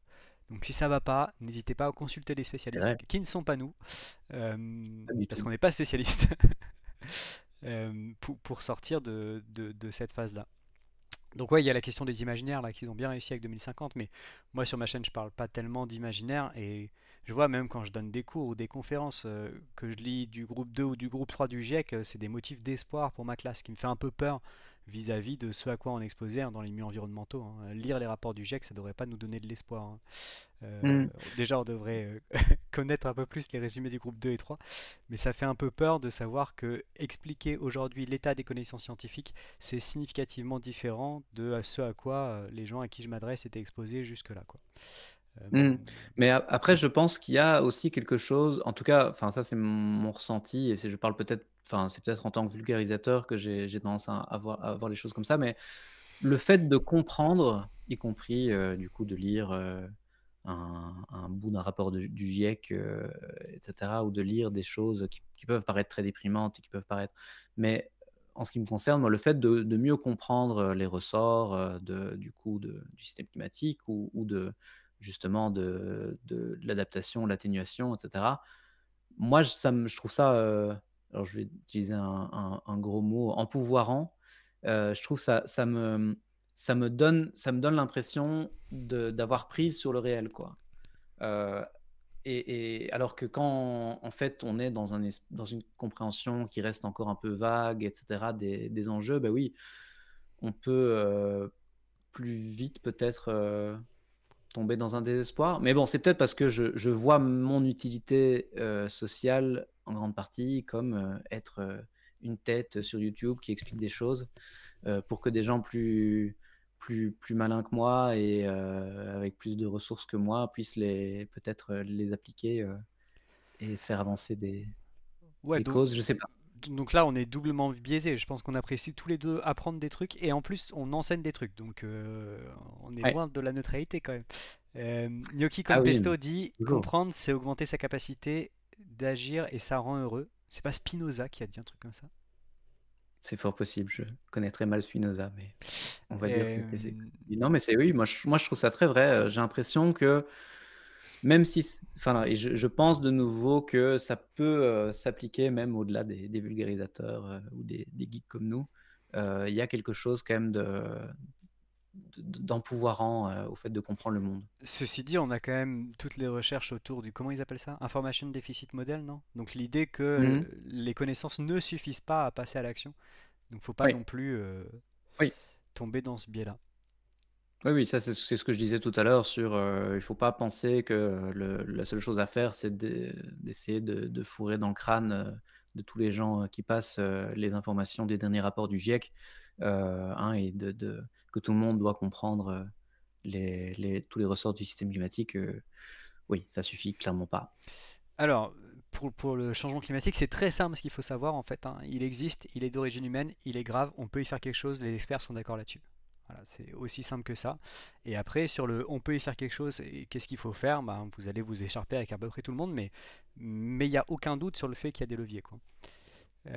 Donc voilà, je vous l'ai fait rapide. Si vous ne remettez pas en question le consensus scientifique et si vous ne cherchez pas à comprendre comment tout ça, ça fonctionne parce que ça ne vous intéresse pas, politiquement, sachez qu'il est d'origine humaine, que c'est grave, qu'on peut y faire quelque chose et qu'il y a un bon accord sur ça. Et y faire quelque chose, pour le climat, c'est quand même pas mal lutter contre la consommation de ressources fossiles et aussi les questions d'alimentation et notamment de consommation de viande qui touchent encore plus fortement la biodiversité, donc double effet qui se coule. Donc on peut aller assez vite sur ces sujets, sur des publics non experts qui ne s'intéressent pas aux détails. Et après, ça se complique quand ils demandent à comprendre, qu'on leur explique les mécanismes pour justifier leurs actions, etc. Et dans ce cas-là, en tant que vulgarisateur, on doit leur apporter des réponses et j'ai aucun problème à expliquer les subtilités physiques du changement climatique. Mais pour des gens qui me disent moi ça m'intéresse pas, dites-moi juste ce que je dois faire, c'est possible aussi quoi. Euh, Ça me paraît un bon résumé, oui. N'Golo dit je suis animateur de la fresque et je suis toujours surpris quand les gens trouvent l'atelier déprimant car c'est simplement un arbre de cause et effet. Et d'ailleurs j'ai l'impression que les gens avec une éducation technique scientifique ont tendance à être moins déprimés par l'atelier. Ok, c'est intéressant. Mais c'est pour ça que la deuxième partie de l'atelier où on parle un peu de ce qu'on peut faire, euh, c'est important. Mais je pense que ça peut être déprimant aussi si tu sais pas qu'il y a ces conséquences-là, si tu connais pas ce problème et sa gravité. Je pense que toutes les personnes qui sont rentrées dans les problèmes environnementaux et qui ont compris la gravité de ces problèmes-là, qu'on parle de biodiversité, qu'on parle de changement climatique ou d'autres problèmes environnementaux, hein, de pollution de l'air, etc., quand vous comprenez la Mmh. gravité de tout ça, ouais, ça peut être un peu pesant, clairement, et de se rendre compte que, je sais pas, quand vous prenez votre douche chauffée au gaz, en fait, vous affectez le bien-être de populations humaines à l'échelle de la planète sur un temps extrêmement long, un tout petit peu, mais quand même, c'est quelque chose qui est quand même frappant. Je peux comprendre que les personnes qui tombent là-dessus, ça mette une claque, hein. Oui, c'est ça, il y a d'office une phase où il faut encaisser le coup, quoi, hein, des informations et où ça peut, pousser, et donc de nouveau, c'est pas anormal, de désespérer par moments, c'est pas anormal d'être déprimé, mais oui, je pense qu'il faut arriver à dépasser ce stade une fois qu'on est arrivé à encaisser et ne pas tomber du coup dans le fatalisme, nihiliste, et enfin, de retomber dans le déni, quoi. Ça, c'est un peu le risque, et je pense qu'il y a beaucoup de gens, enfin, je sais pas toi, mais moi, je connais pas mal de monde qui sont informés, enfin, pas forcément les plus informés, mais qui sont informés quoi, qui sont, mais qui sont un peu dans un truc de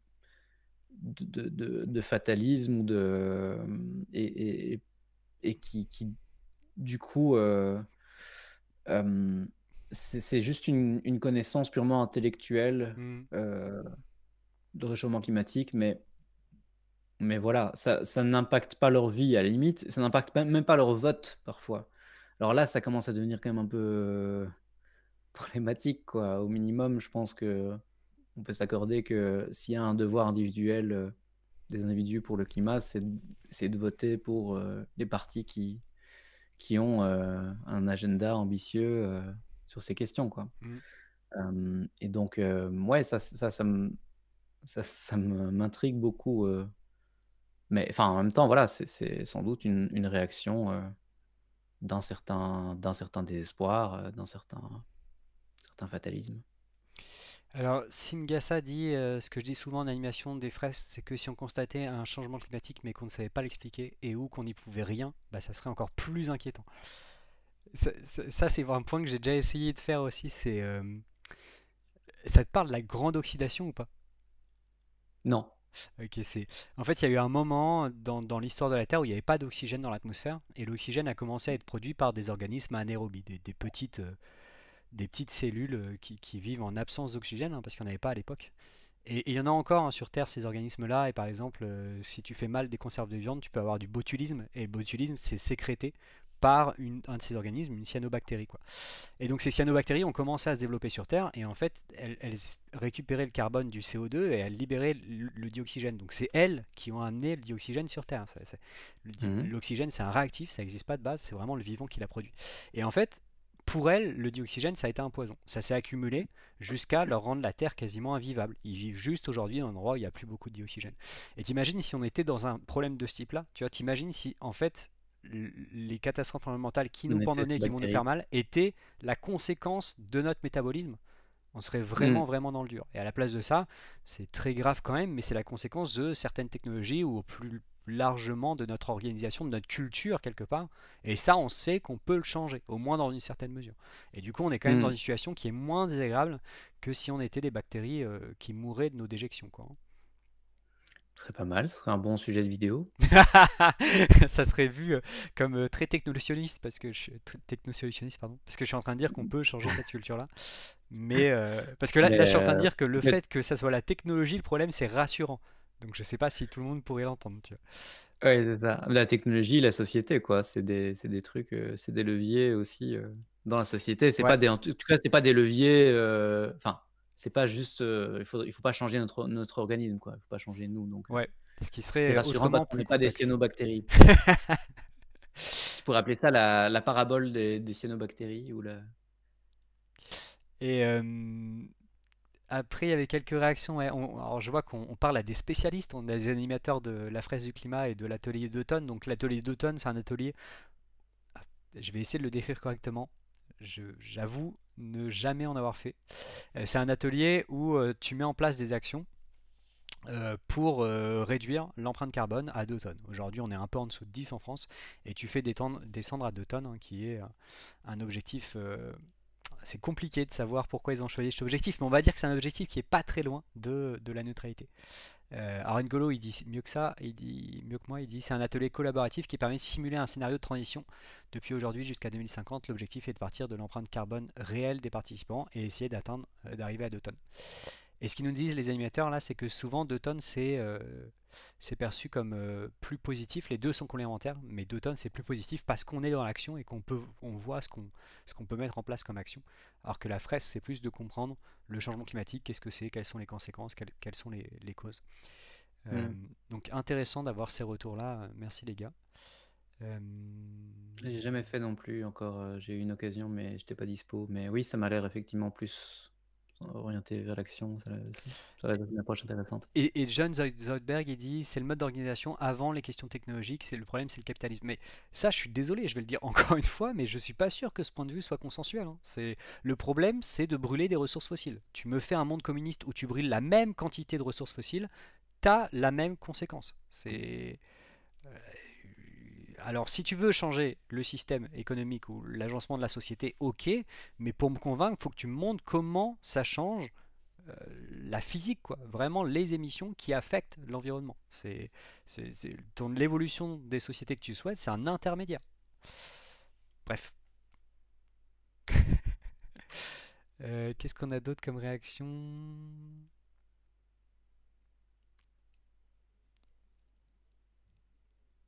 C'est très gamifié de tonnes.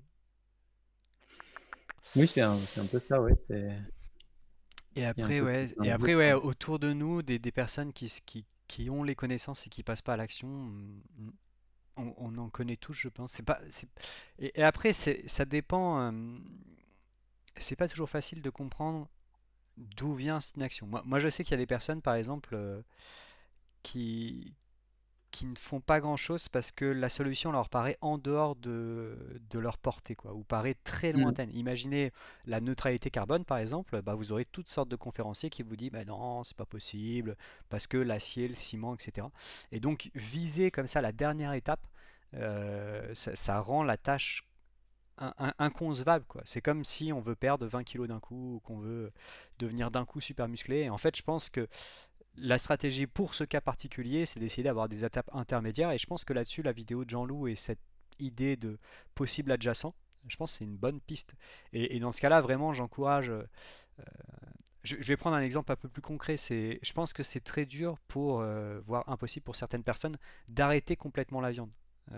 Et encore pire, si on vise un régime vegan. Et bah, dans ce cas-là, ne visez pas ça. Visez d'en consommer moins. Vous en prenez à tous les repas, bah, essayez d'en prendre une fois par jour, un repas sur deux. Et une fois que vous en êtes là, bah, essayez d'avoir un jour sans. Et vous verrez qu'à la fin, ça sera peut-être plus qu'un jour avec. Et moi, par exemple, j'ai pas arrêté complètement, j'ai fortement réduit. Et je l'ai fait progressivement. Et je pense que si j'avais voulu changer du jour au lendemain, ça aurait été compliqué, même pour des questions pratiques, de trouver suffisamment d'idées de repas équilibrés où il n'y a pas de viande, etc.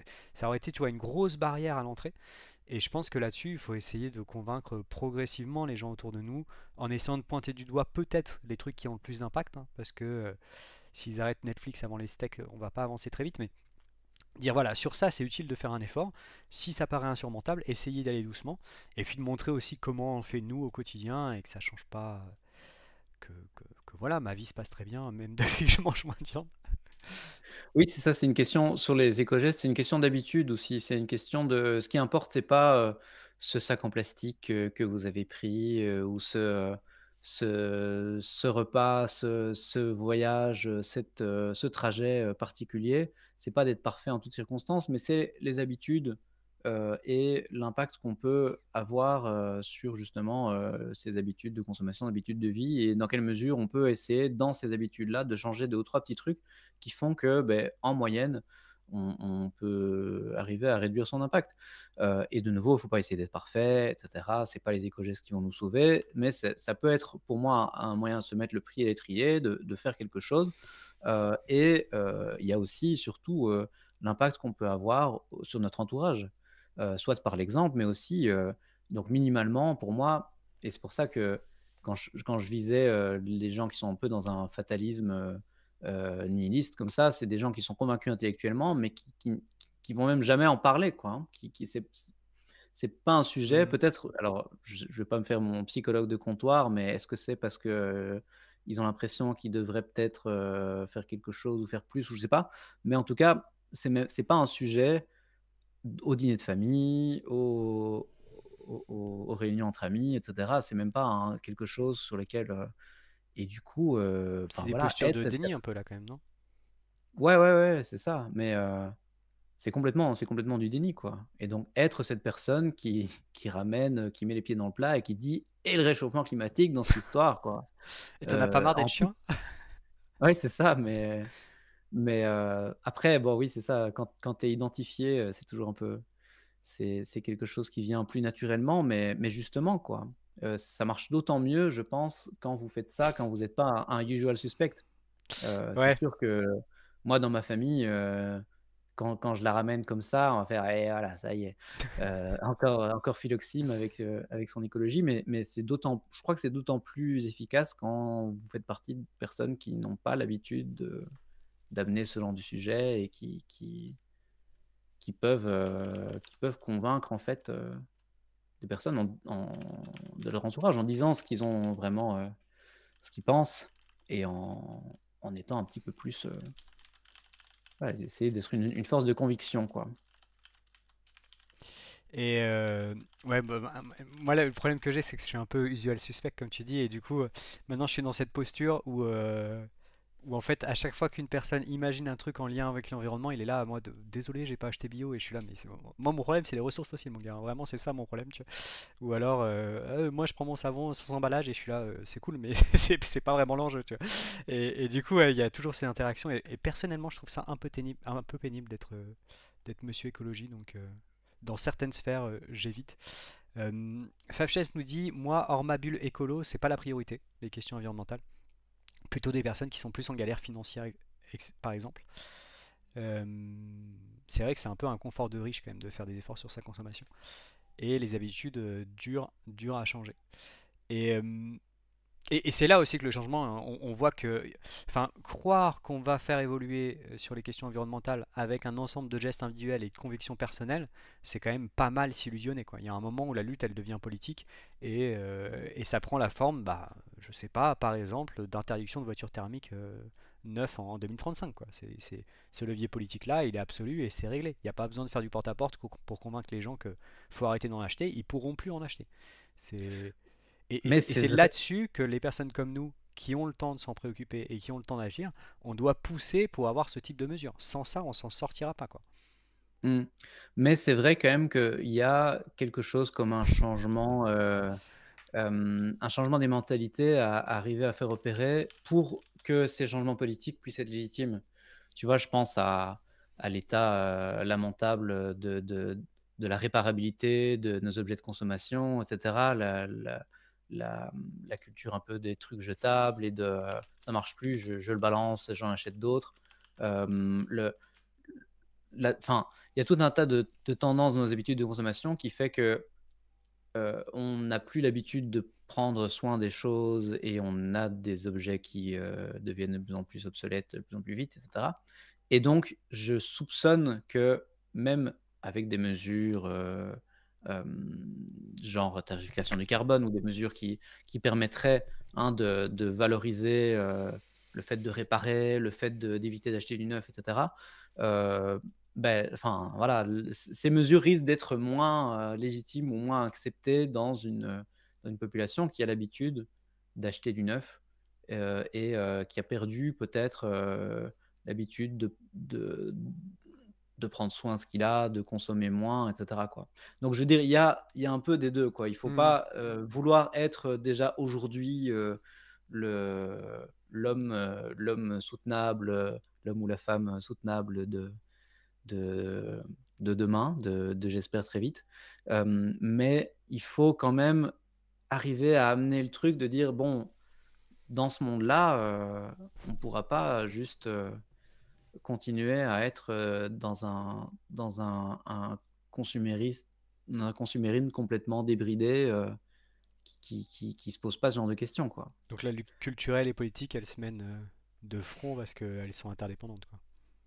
Ben ouais, je pense qu'il y a vraiment, il y aura un motif financier à partir du moment où ce sera plus intéressant. Moi, quand je vois, à quel point les gens sont passionnés, par les économies, d'énergie, les contrats de fourniture de gaz. En Belgique, on se chauffe beaucoup au gaz et cetera, durant la crise, ukrainienne. Je me dis que, ouais, le motif financier, c'est un bon levier, un bon, truc qui pousse à l'action. Mais voilà, il faut aussi, que les gens soient, convaincus, que, ils perdent pas en qualité de vie s'ils retrouvent aussi un mode de vie qui, voilà, plus soutenable, qui passe moins dans l'achat neuf, dans la consommation, dans le dans l'utilisation débridée de ressources, quoi. Que, en fait, c'est juste une autre façon de vivre, mais c'est pas frustrant, en fait, une fois. Et donc ça peut aider en ça d'avoir certains éco-gestes, de changer certains trucs à ses habitudes de consommation, de pouvoir dire: «Bah, en fait, je suis pas frustré, je suis pas moi je nous on mange plus de viande, heu, on lui fait vraiment c'est pas du tout une frustration». Je c'est juste ça mais ça faisait déjà un petit moment qu'on était, flexi, hein, mais, c'est, ouais, c'est juste un changement d'habitude et en fait, je suis très, tu peux vivre très heureux, avec ça ou avec enfin, tu vois, tout un d'autres changements de comportement. Ouais. Oscar Bonnet nous dit l'argent et la bonne santé sont de bons moteurs, pardon. Fabchez nous rappelle qu'il y a quand même plein de co-bénéfices à ces évolutions dont on parle. Et Galvis93 dit est-ce que avant d'arrêter le fossile, il faudrait pas transformer nos grandes villes? Alors, bon, il y a sans doute des choses à transformer dans les villes, hein, mais pas besoin de le faire avant ou après, on peut le faire en même temps. Et sans doute c'est une manière de réduire la consommation de ressources fossiles. Et je pense que là-dessus, il y a des évolutions qu'on voit, y compris sur le territoire, hein. Des villes, beaucoup de nos grandes villes sont devenues quand même beaucoup plus cyclables en à peine une décennie, hein. Moi, je trouve ça assez frappant, hein. Même il y a des endroits. Je vais prendre un exemple, je vais à Toulouse, je pense, tous les ans donner des cours depuis 2019 peut-être. Et en fait, même en 3 4 ans, je trouve qu'il y a beaucoup plus de vélos maintenant. L'école où je vais, elle est près du canal. Et franchement, maintenant, traverser la piste cyclable à pied, ce que je suis obligé de faire, ça devient chaud, hein. Il y a vraiment beaucoup de vélos qui vont vite. Et la fréquentation, elle a augmenté assez vite. Et c'est pareil, même Paris a beaucoup changé quand même par rapport au temps où je faisais mes études. Bon, ça remonte un peu plus que 4 ans, mais c'est assez impressionnant.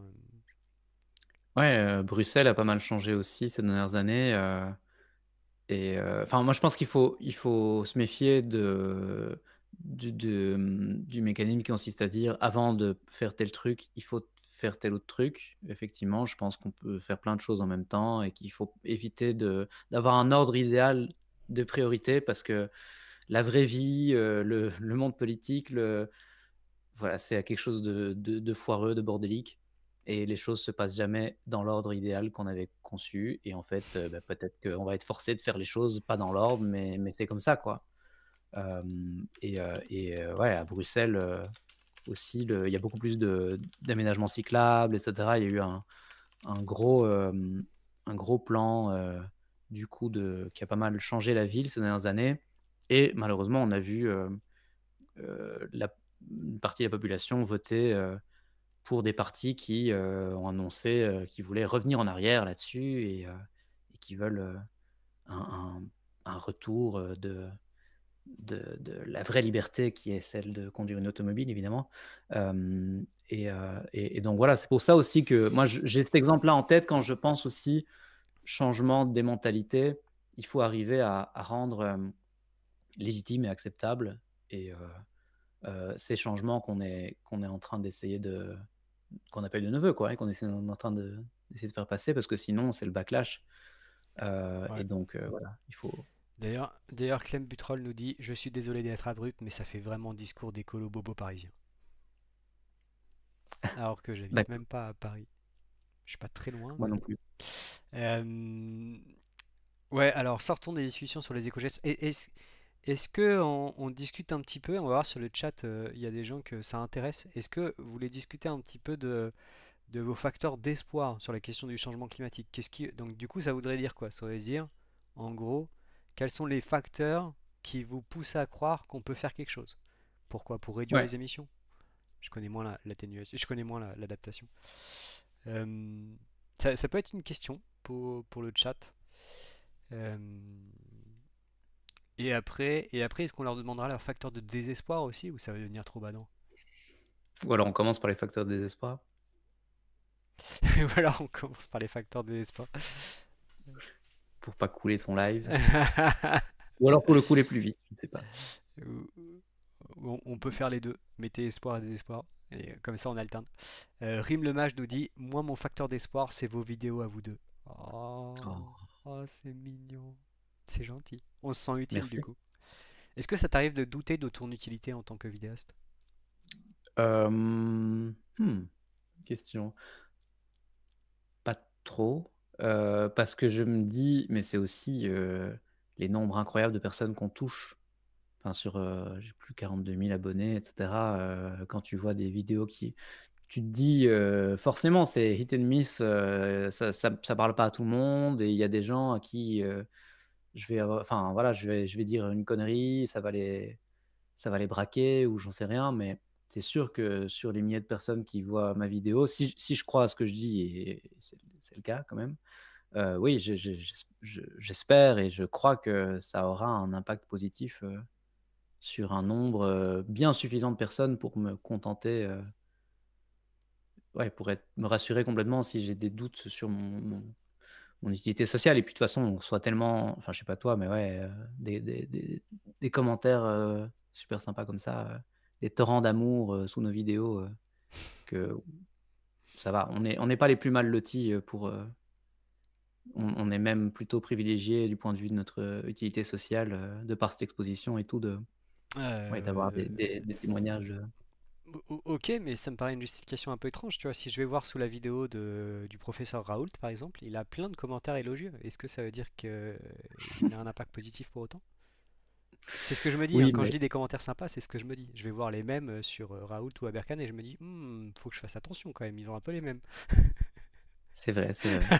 Mais, je pense quand même qu'il y a, différentes raisons de distinguer notre travail de celui de Raoult Oberkan, et je pense que ça demanderait aussi de savoir si ces gens sont vraiment sincèrement convaincus par ce qu'ils disent et ouais, ce qui est ça peut être un sujet, débattu. Heu, je pense dans certains cas, ça peut être le cas, mais bon, soit oui, oui, c'est sûr que voilà, on pourrait être, je pourrais mais je j'ai pas trop de crainte de me réveiller un jour et de me rendre compte que je suis, Idriss Aberkan, quoi. Et est-ce que tu crois qu'Idriss Aberkan a cette crainte, tu Beh, il est vois? Il est Idriss Aberkan, mais je veux dire, je sais pas, je pense qu'une partie de ces acteurs, bon, j'ai pris deux exemples, mais il y en a d'autres, hein. Je pense qu'une partie de ces acteurs sont aussi sincèrement convaincus d'avoir raison, hein. sans doute, sans doute. Bon, bref, c'était une parenthèse inutile. Et, ah ouais, et question encore un peu plus dure tant qu'on est là. Tu t'attendais pas à toutes ces questions. Ah non. Donc, ouais, je pense que voir qu'on a une utilité positive, ça se défend, notamment via nos retours. Mais est-ce que c'est plus ou moins qu'une autre chose que tu pourrais faire, tu vois? Ça, c'est très Est-ce dur. que Ça, notre coût c'est très. d'opportunité de ouais. Oui, non, mais c'est sûr que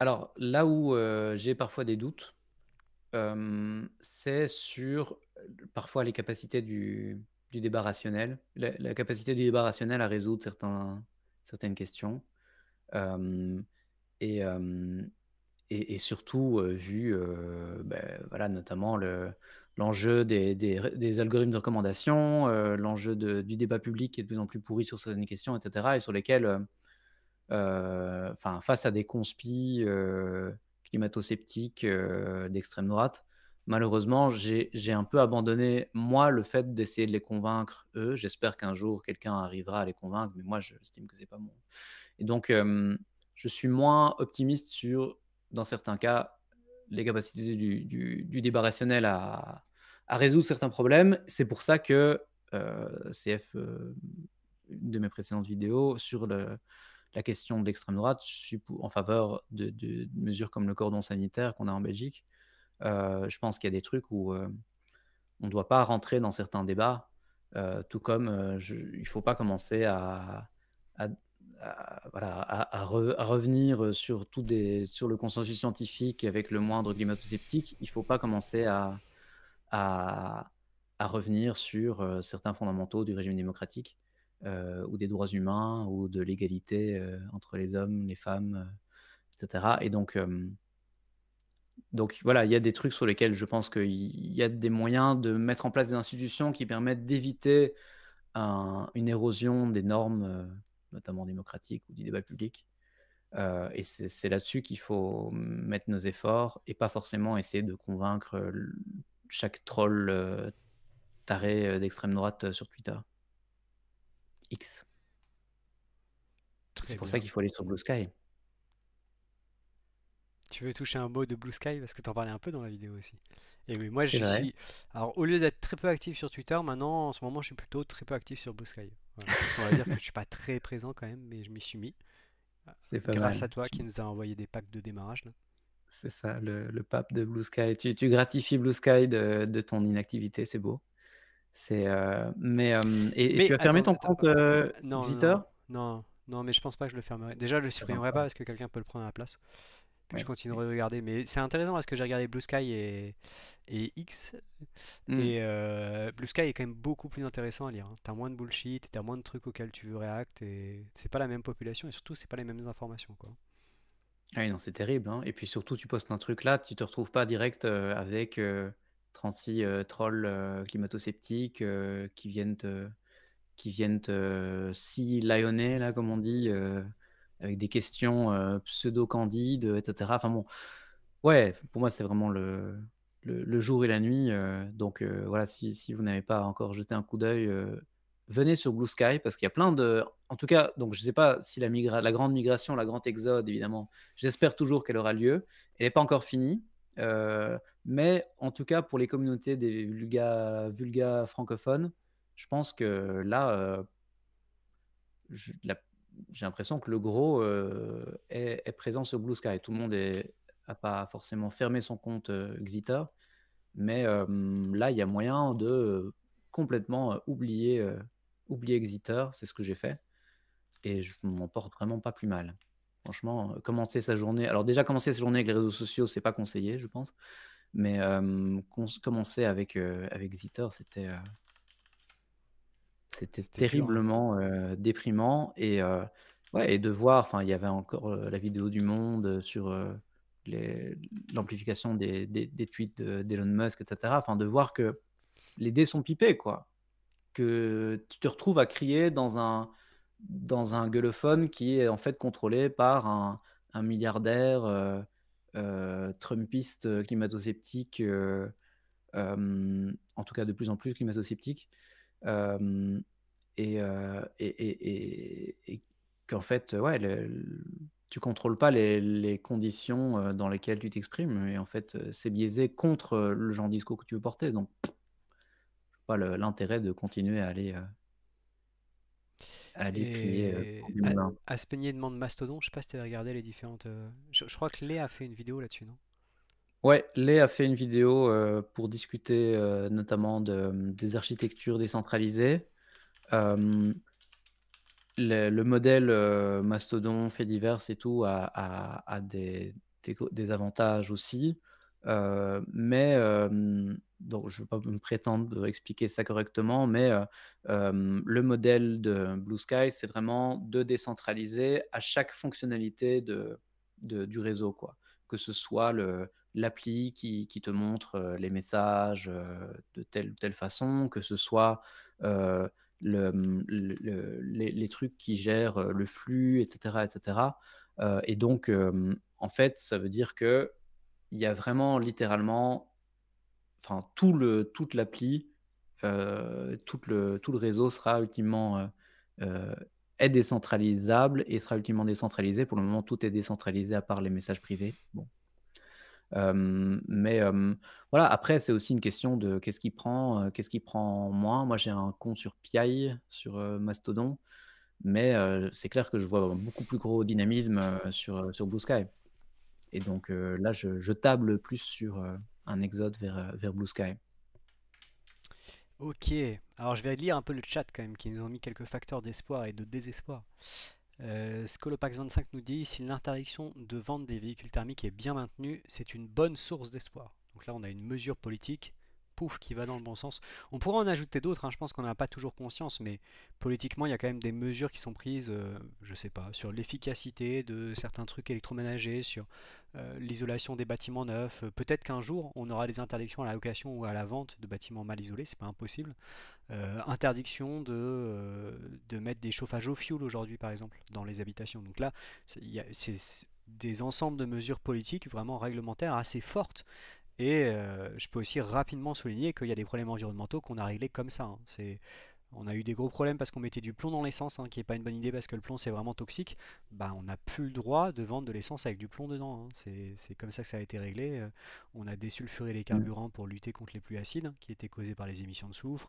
On a interdit certains polluants. On peut penser par exemple au DDT. Aujourd'hui, on a la discussion sur les polluants éternels, les FAS. Donc Mm. souvent, c'est quand même des leviers réglementaires extrêmement forts qui permettent d'avancer dans ces directions.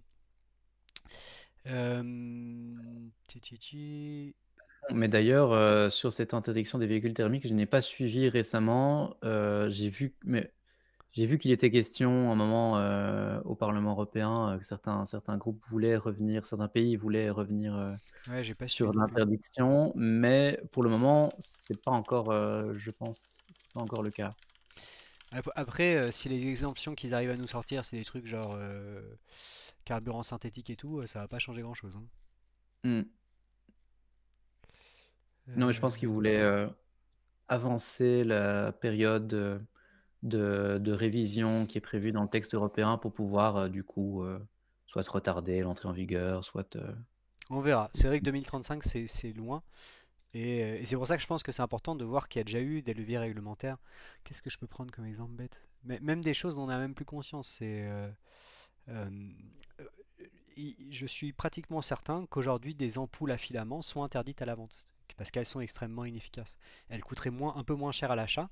Pour le consommateur s'y retrouve en fait parce que sur la durée de vie de l'ampoule en fait il fait des économies vu qu'elle consomme beaucoup moins, mais vu que c'était moins cher à l'achat, il continue à y avoir des achats résiduels de ces ampoules qui sont très inefficaces. Du coup on les a juste interdits et c'est réglé, et ça a fait comme l'interdiction des sacs plastiques dans les centres commerciaux quoi. Enfin tout le monde râle au début et puis après on oublie quoi, c'est absolument indolore quoi. Donc ça permet, ouais, faut se rendre compte, je pense, que ces leviers politiques sont extrêmement efficaces. Mm. Singasa nous dit facteur de désespoir, hausse des inégalités et politique antisociale empêchant de mettre en place des politiques environnementales. Taxe carbone, ZFE, etc. Mm. Mais sur la taxe carbone, justement, ça, c'est quand même un de mes facteurs d'espoir et on en a parlé du coup dans notre vidéo, mais c'est le fait que, quoi qu'en fassent les États membres de l'Union européenne, il y a une réforme qui est la réforme ETS2 qui est passée de ce marché du carbone. Alors, c'est pas très lisible, c'est pas très clair, mais c'est comme ça que l'Union européenne fonctionne, et qui va entrer en vigueur en 2027 et qui va avoir une couverture beaucoup plus large sur l'ensemble, des biens et des services qui sont couverts, et qui va être du coup beaucoup plus efficace, pour, en tout cas intégrer le coût environnemental des énergies fossiles dans nos consommations. Toute la question, ce sera est-ce qu'on arrive à redistribuer suffisamment pour diminuer l'impact social et du coup augmenter la légitimité de cette mesure et éviter évidemment que ce soit la grogne bien justifiée ou bien compréhensible d'ailleurs, hein, mais donc ça c'est ma crainte, mais en tout cas j'ai de l'espoir sur le fait que cette mesure ait été votée. Et on va voir, enfin on va voir et on va faire en sorte que la façon dont c'est mis en application soit évidemment, ne crée pas d'injustice, ou ne crée pas de précarité énergétique. Et vu ton excellente vidéo de l'an dernier sur les milliardaires, je suppose que tu partages aussi le facteur de désespoir sur les inégalités Bah, et oui, sur les certains individus inégalités, qui ont un pouvoir économique trop important. bien sûr, sur le poids des milliardaires, enfin, je veux dire le rôle d'une personne comme Elon Musk qui se retrouve, maintenant, alors on ne sait pas trop si, c'est un marionnettiste ou bien si c'est lui la marionnette, on verra, de l'administration Trump, mais en tout cas, il a un rôle absolument central alors que, il a jusqu'ici joué un rôle très nocif, sur le débat public, depuis sa reprise de Exeter et cetera et voilà, qui propage régulièrement des positions, conspirationnistes, dégueulasses, hem et donc ouais, j'attends le moment où il y aura un retour de karma et que et voilà, c'est mon espoir que, il ne sera pas toujours à l'apogée de sa gloire, et j'espère aussi, plus activement qu'un jour, on fera quelque chose pour lutter contre l'influence complètement démesurée des milliardaires ou des multimillionnaires sur nos systèmes démocratiques.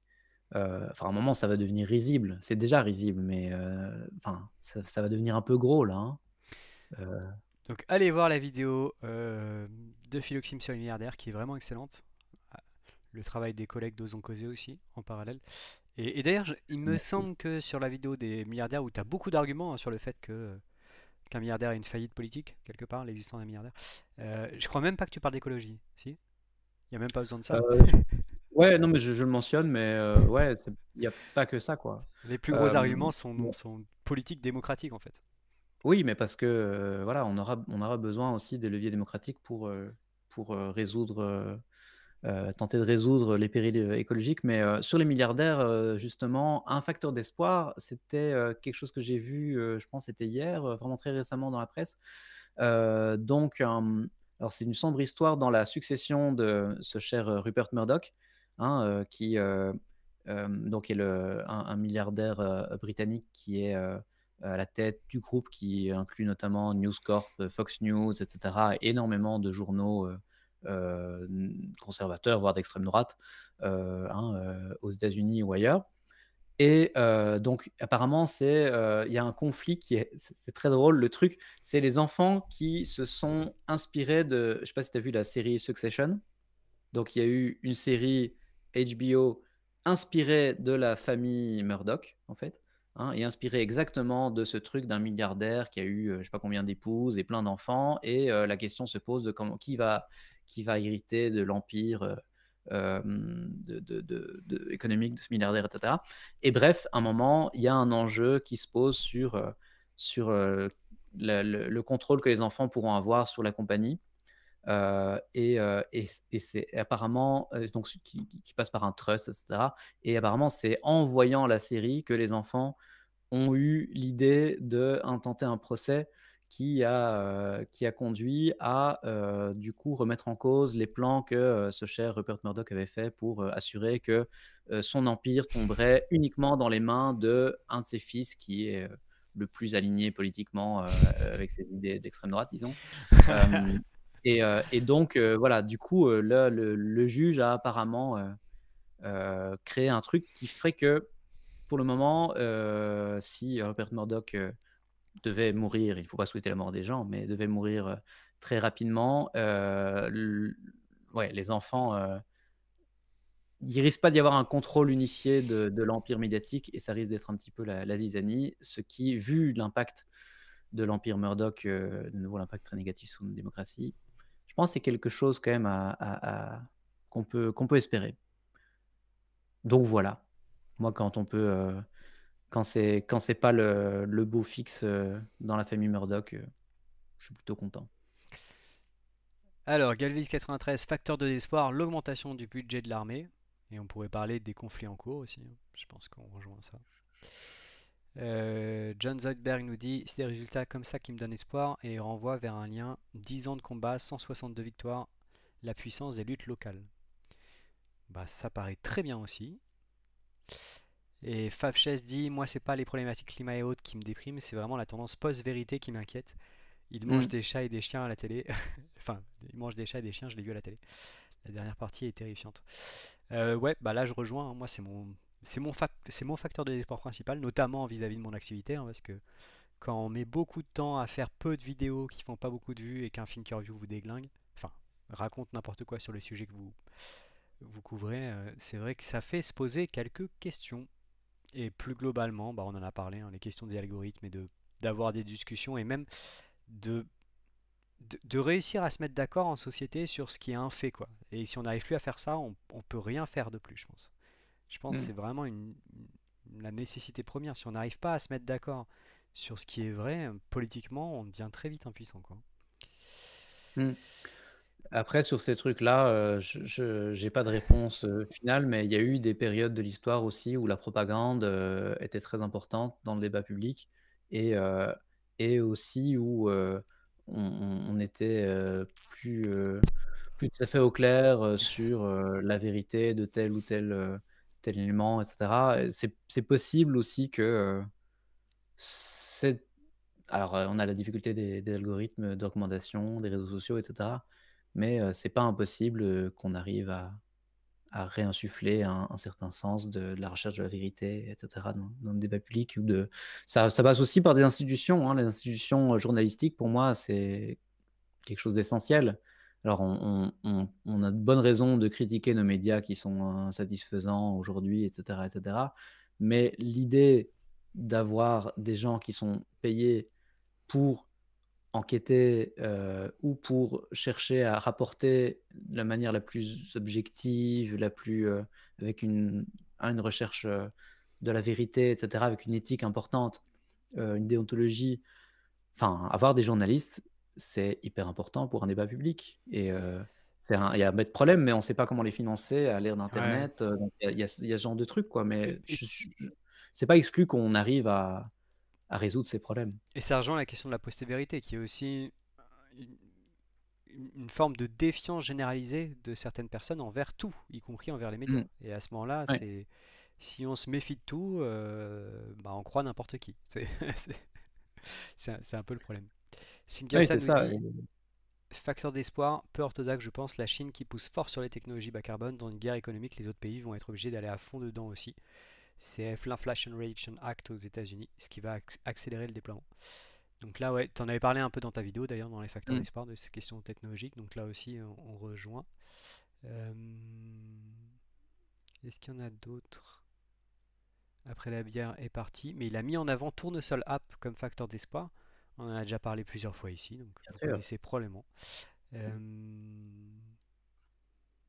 je parcours le chat. J'aime pas l'espoir, ça ne se mange pas, nous dit Fantagos21. Euh, Vision un peu gloutonne. Twitter a perdu 80 de sa valeur. Je ne sais pas si c'est.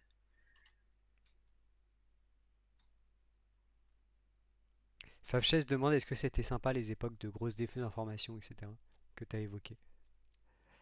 Non, non, pas toujours. C'est Et est-ce souvent, qu'il y a eu d'autres époques, est-ce qu'il y a eu à d'autres époques une forme de post-vérité et comment on est sorti? Bah, est-ce que c'était pareil que maintenant? Je sais pas, mais il y avait des époques de propagande très forte où le message oui, majoritaire était faux, quoi. en fait, de ce que j'avais lu, on a eu, des périodes, mais est-ce que c'était,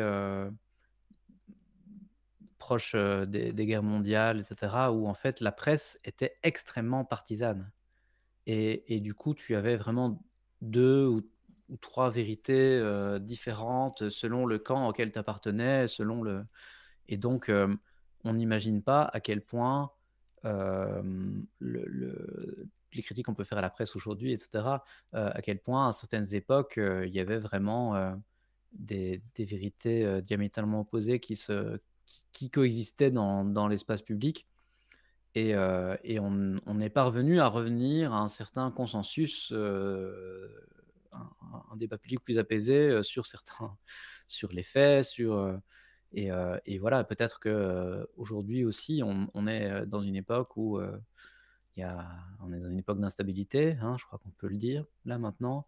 On est dans une époque où les conflits armés, sont quand même plus présents, et il y a la post-vérité, mais il y a aussi simplement de la propagande politique, quoi. Ça, ces trucs-là, on a déjà connu. Enfin, on sait que la Russie, notamment, essaye de, miner le débat public dans nos pays, pour foutre le dawa, pour affaiblir, nos démocraties.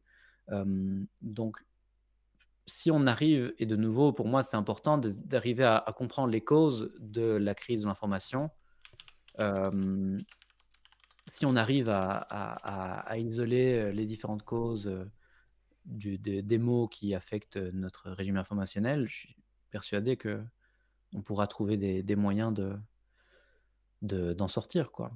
De sortir en tout cas de ce bullshit, qui paraît généralisé, et cetera, et qui paraît, enfin de nouveau, je reviens un peu sur le c'est aussi parce qu'on comprend mal et moi-même, hein, je prétendrai pas du tout avoir la fin de ces histoires, mais qu'on prétend mal on comprend mal le pourquoi de l'état déplorable de notre débat public, qu'on est un peu, qu'on a l'impression d'être impuissant.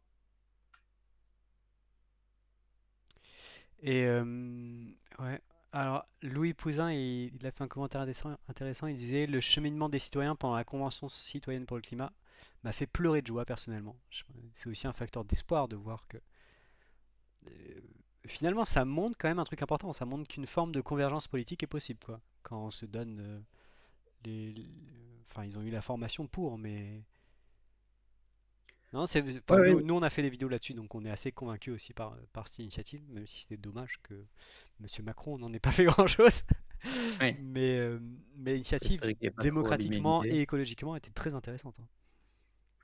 Oui, oui, c'est un et d'autres, il y a d'autres exemples aussi d'assemblées citoyennes qui semblent, effectivement qui sont très encourageantes pour, l'idéal démocratique et ça montre aussi que il faut le rappeler quoi, la démocratie ça doit pas, se résumer à voter tous les 5 ans et cetera. Ça doit pas se résumer à la démocratie représentative et qu'il faut être plus ambitieux dans, la recherche de l'idéal démocratique quoi. On peut être, désespéré par certains résultats électoraux comme l'élection de Trump et cetera. Mais il faut se dire que c'est aussi potentiellement ça montre, les effets complètement pervers d'un système représentatif où la démocratie se contente de voter pour son camp. Alors en plus, il y a que 2 camps, hein, dans un système, comme le système américain et ouais, il y a des milliers de raisons pour lesquelles ça peut mal tourner, quoi. Alors au contraire, ça doit être une raison d'approfondir,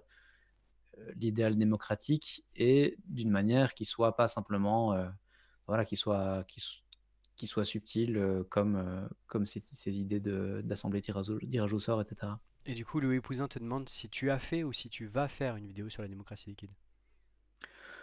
Sur la démocratie, oui, oui, j'en ai quelques-unes. J'ai, j'ai une idée de vidéo, toujours un peu dans mon truc, après mes quelques vidéos sur l'extrême droite. L'idée de titre que j'aurais, c'est quelque chose comme, Marine Le Pen n'a rien compris à la démocratie ou un truc comme ça. Pour, en fait, ouais, arriver un peu à critiquer une certaine idée hyper naïve qu'on a de la démocratie, heu, Qui serait dû au vote.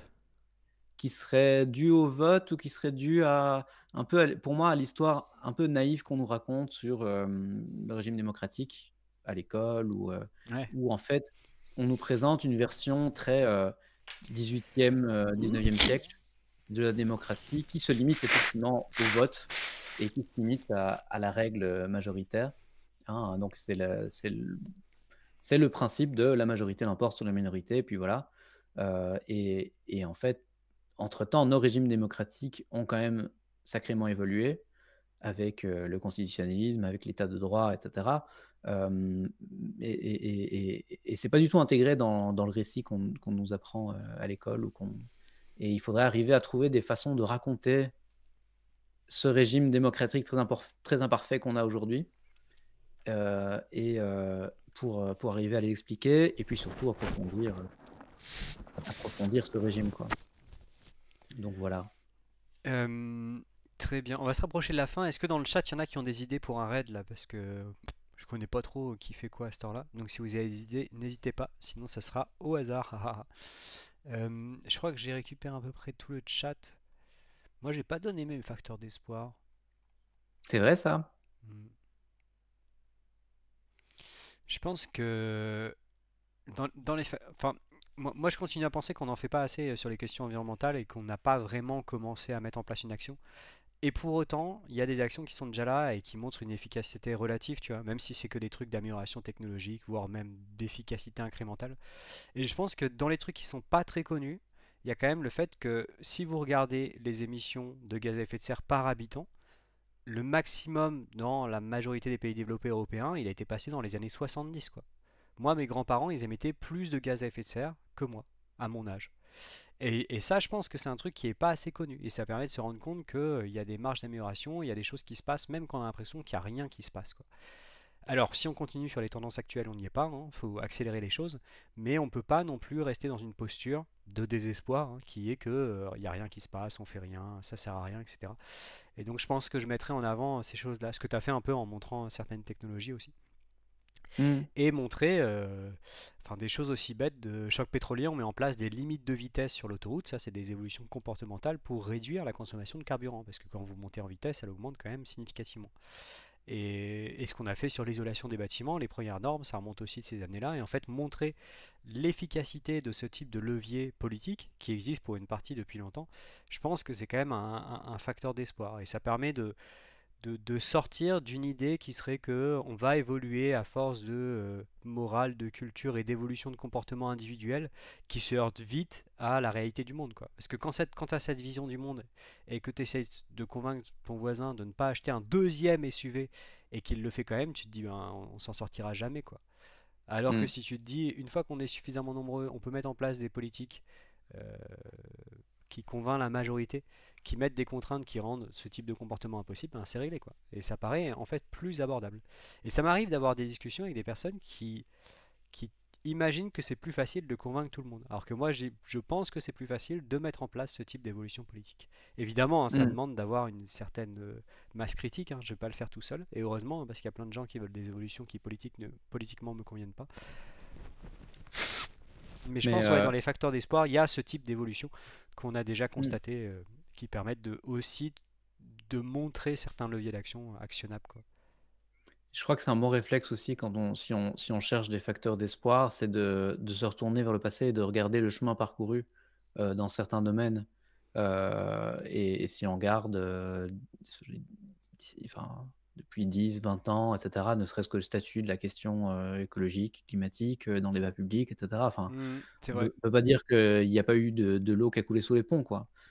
Et donc, se retourner pour voir ce qu'on a fait, même si on a, à raison, l'impression que c'est pas suffisant, et cetera, ça permet, voilà, voir les blagues sur les écolos, amateurs de petits osios, dans les années, 90 et cetera, et le le statut, vraiment complètement subalterne de ce genre d'enjeu, qui était un espèce d'enjeu de niche, hem et voir qu'aujourd'hui, il est quand même assez central, même si c'est contesté, qu'il y a une vague actuellement un peu, pour essayer de remettre en cause le truc, mais malgré tout, il y a énormément de chemin qui a été parcouru. Il y a énormément de gens qui sont convaincus que c'est un enjeu central et qui agissent dans plein de domaines de la société pour, essayer de, voilà, de le maintenir, et de l'approfondir. Ouais, bah je te rejoins complètement, complètement là-dessus. On m'a pas donné de nom de proposition. Mhm.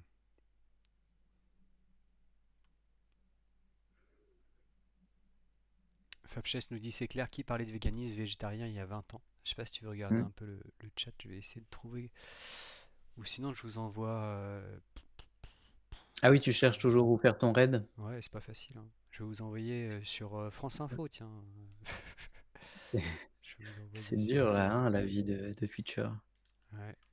Bah, c'est qu'un tout petit bout de ma vie pour le coup, mais franchement, si vous me trouvez pas de. Ah, Davduf. France Info. Allez, s'il y en a qui sont chauds pour France Info. J'y suis passé une fois, donc. Euh, ok, alors est-ce que tu veux un mot de la fin peut-être, on va dire tranquillement. J'ai pas prévu de mot de la Non, fin, mais je sais pas si tu voulais oui, rajouter des choses. On nous dit bonne soirée, merci pour le live. merci. Difficile ce Merci à soir. vous. En tout cas, Bah, tes oui, vidéos étaient non, très voilà. cool. J'espère que ça participera à donner Oui. un peu plus d'espoir et comme ça, on aura un peu plus de gens qui agissent. Euh, merci au chat pour les questions. Bah, ouais, merci de l'invitation. Bah, merci d'être venu 2 heures. J'espère que ça ne t'a pas trop fatigué. Pas du tout, pas du tout. Et voilà, normalement, la rediff sera postée demain, si tu en as l'utilité. Et je vais vous envoyer sur France Info. Donc, ils vont pouvoir On partir. raid France Info là, Ouais, ouais, c'est ouais. bien, pour leur Donc bonne rappeler soirée à l'importance du tous. journalisme. Il n'y aura pas de live avant janvier. En janvier, vous aurez des vidéos, donc il y aura au moins des lives post-publication. Je ne vous dis pas encore sur Oh! quoi, mais si vous traînez sur le Oh! Discord, vous avez des indices. Vous Moi je pouvez suis. toujours rejoindre le Discord. Et, et voilà, donc bonne fête de fin d'année à tout le monde, hein. Euh, et on se retrouve l'année prochaine sur Twitch de temps en temps. Allez, salut! Salut tout le monde!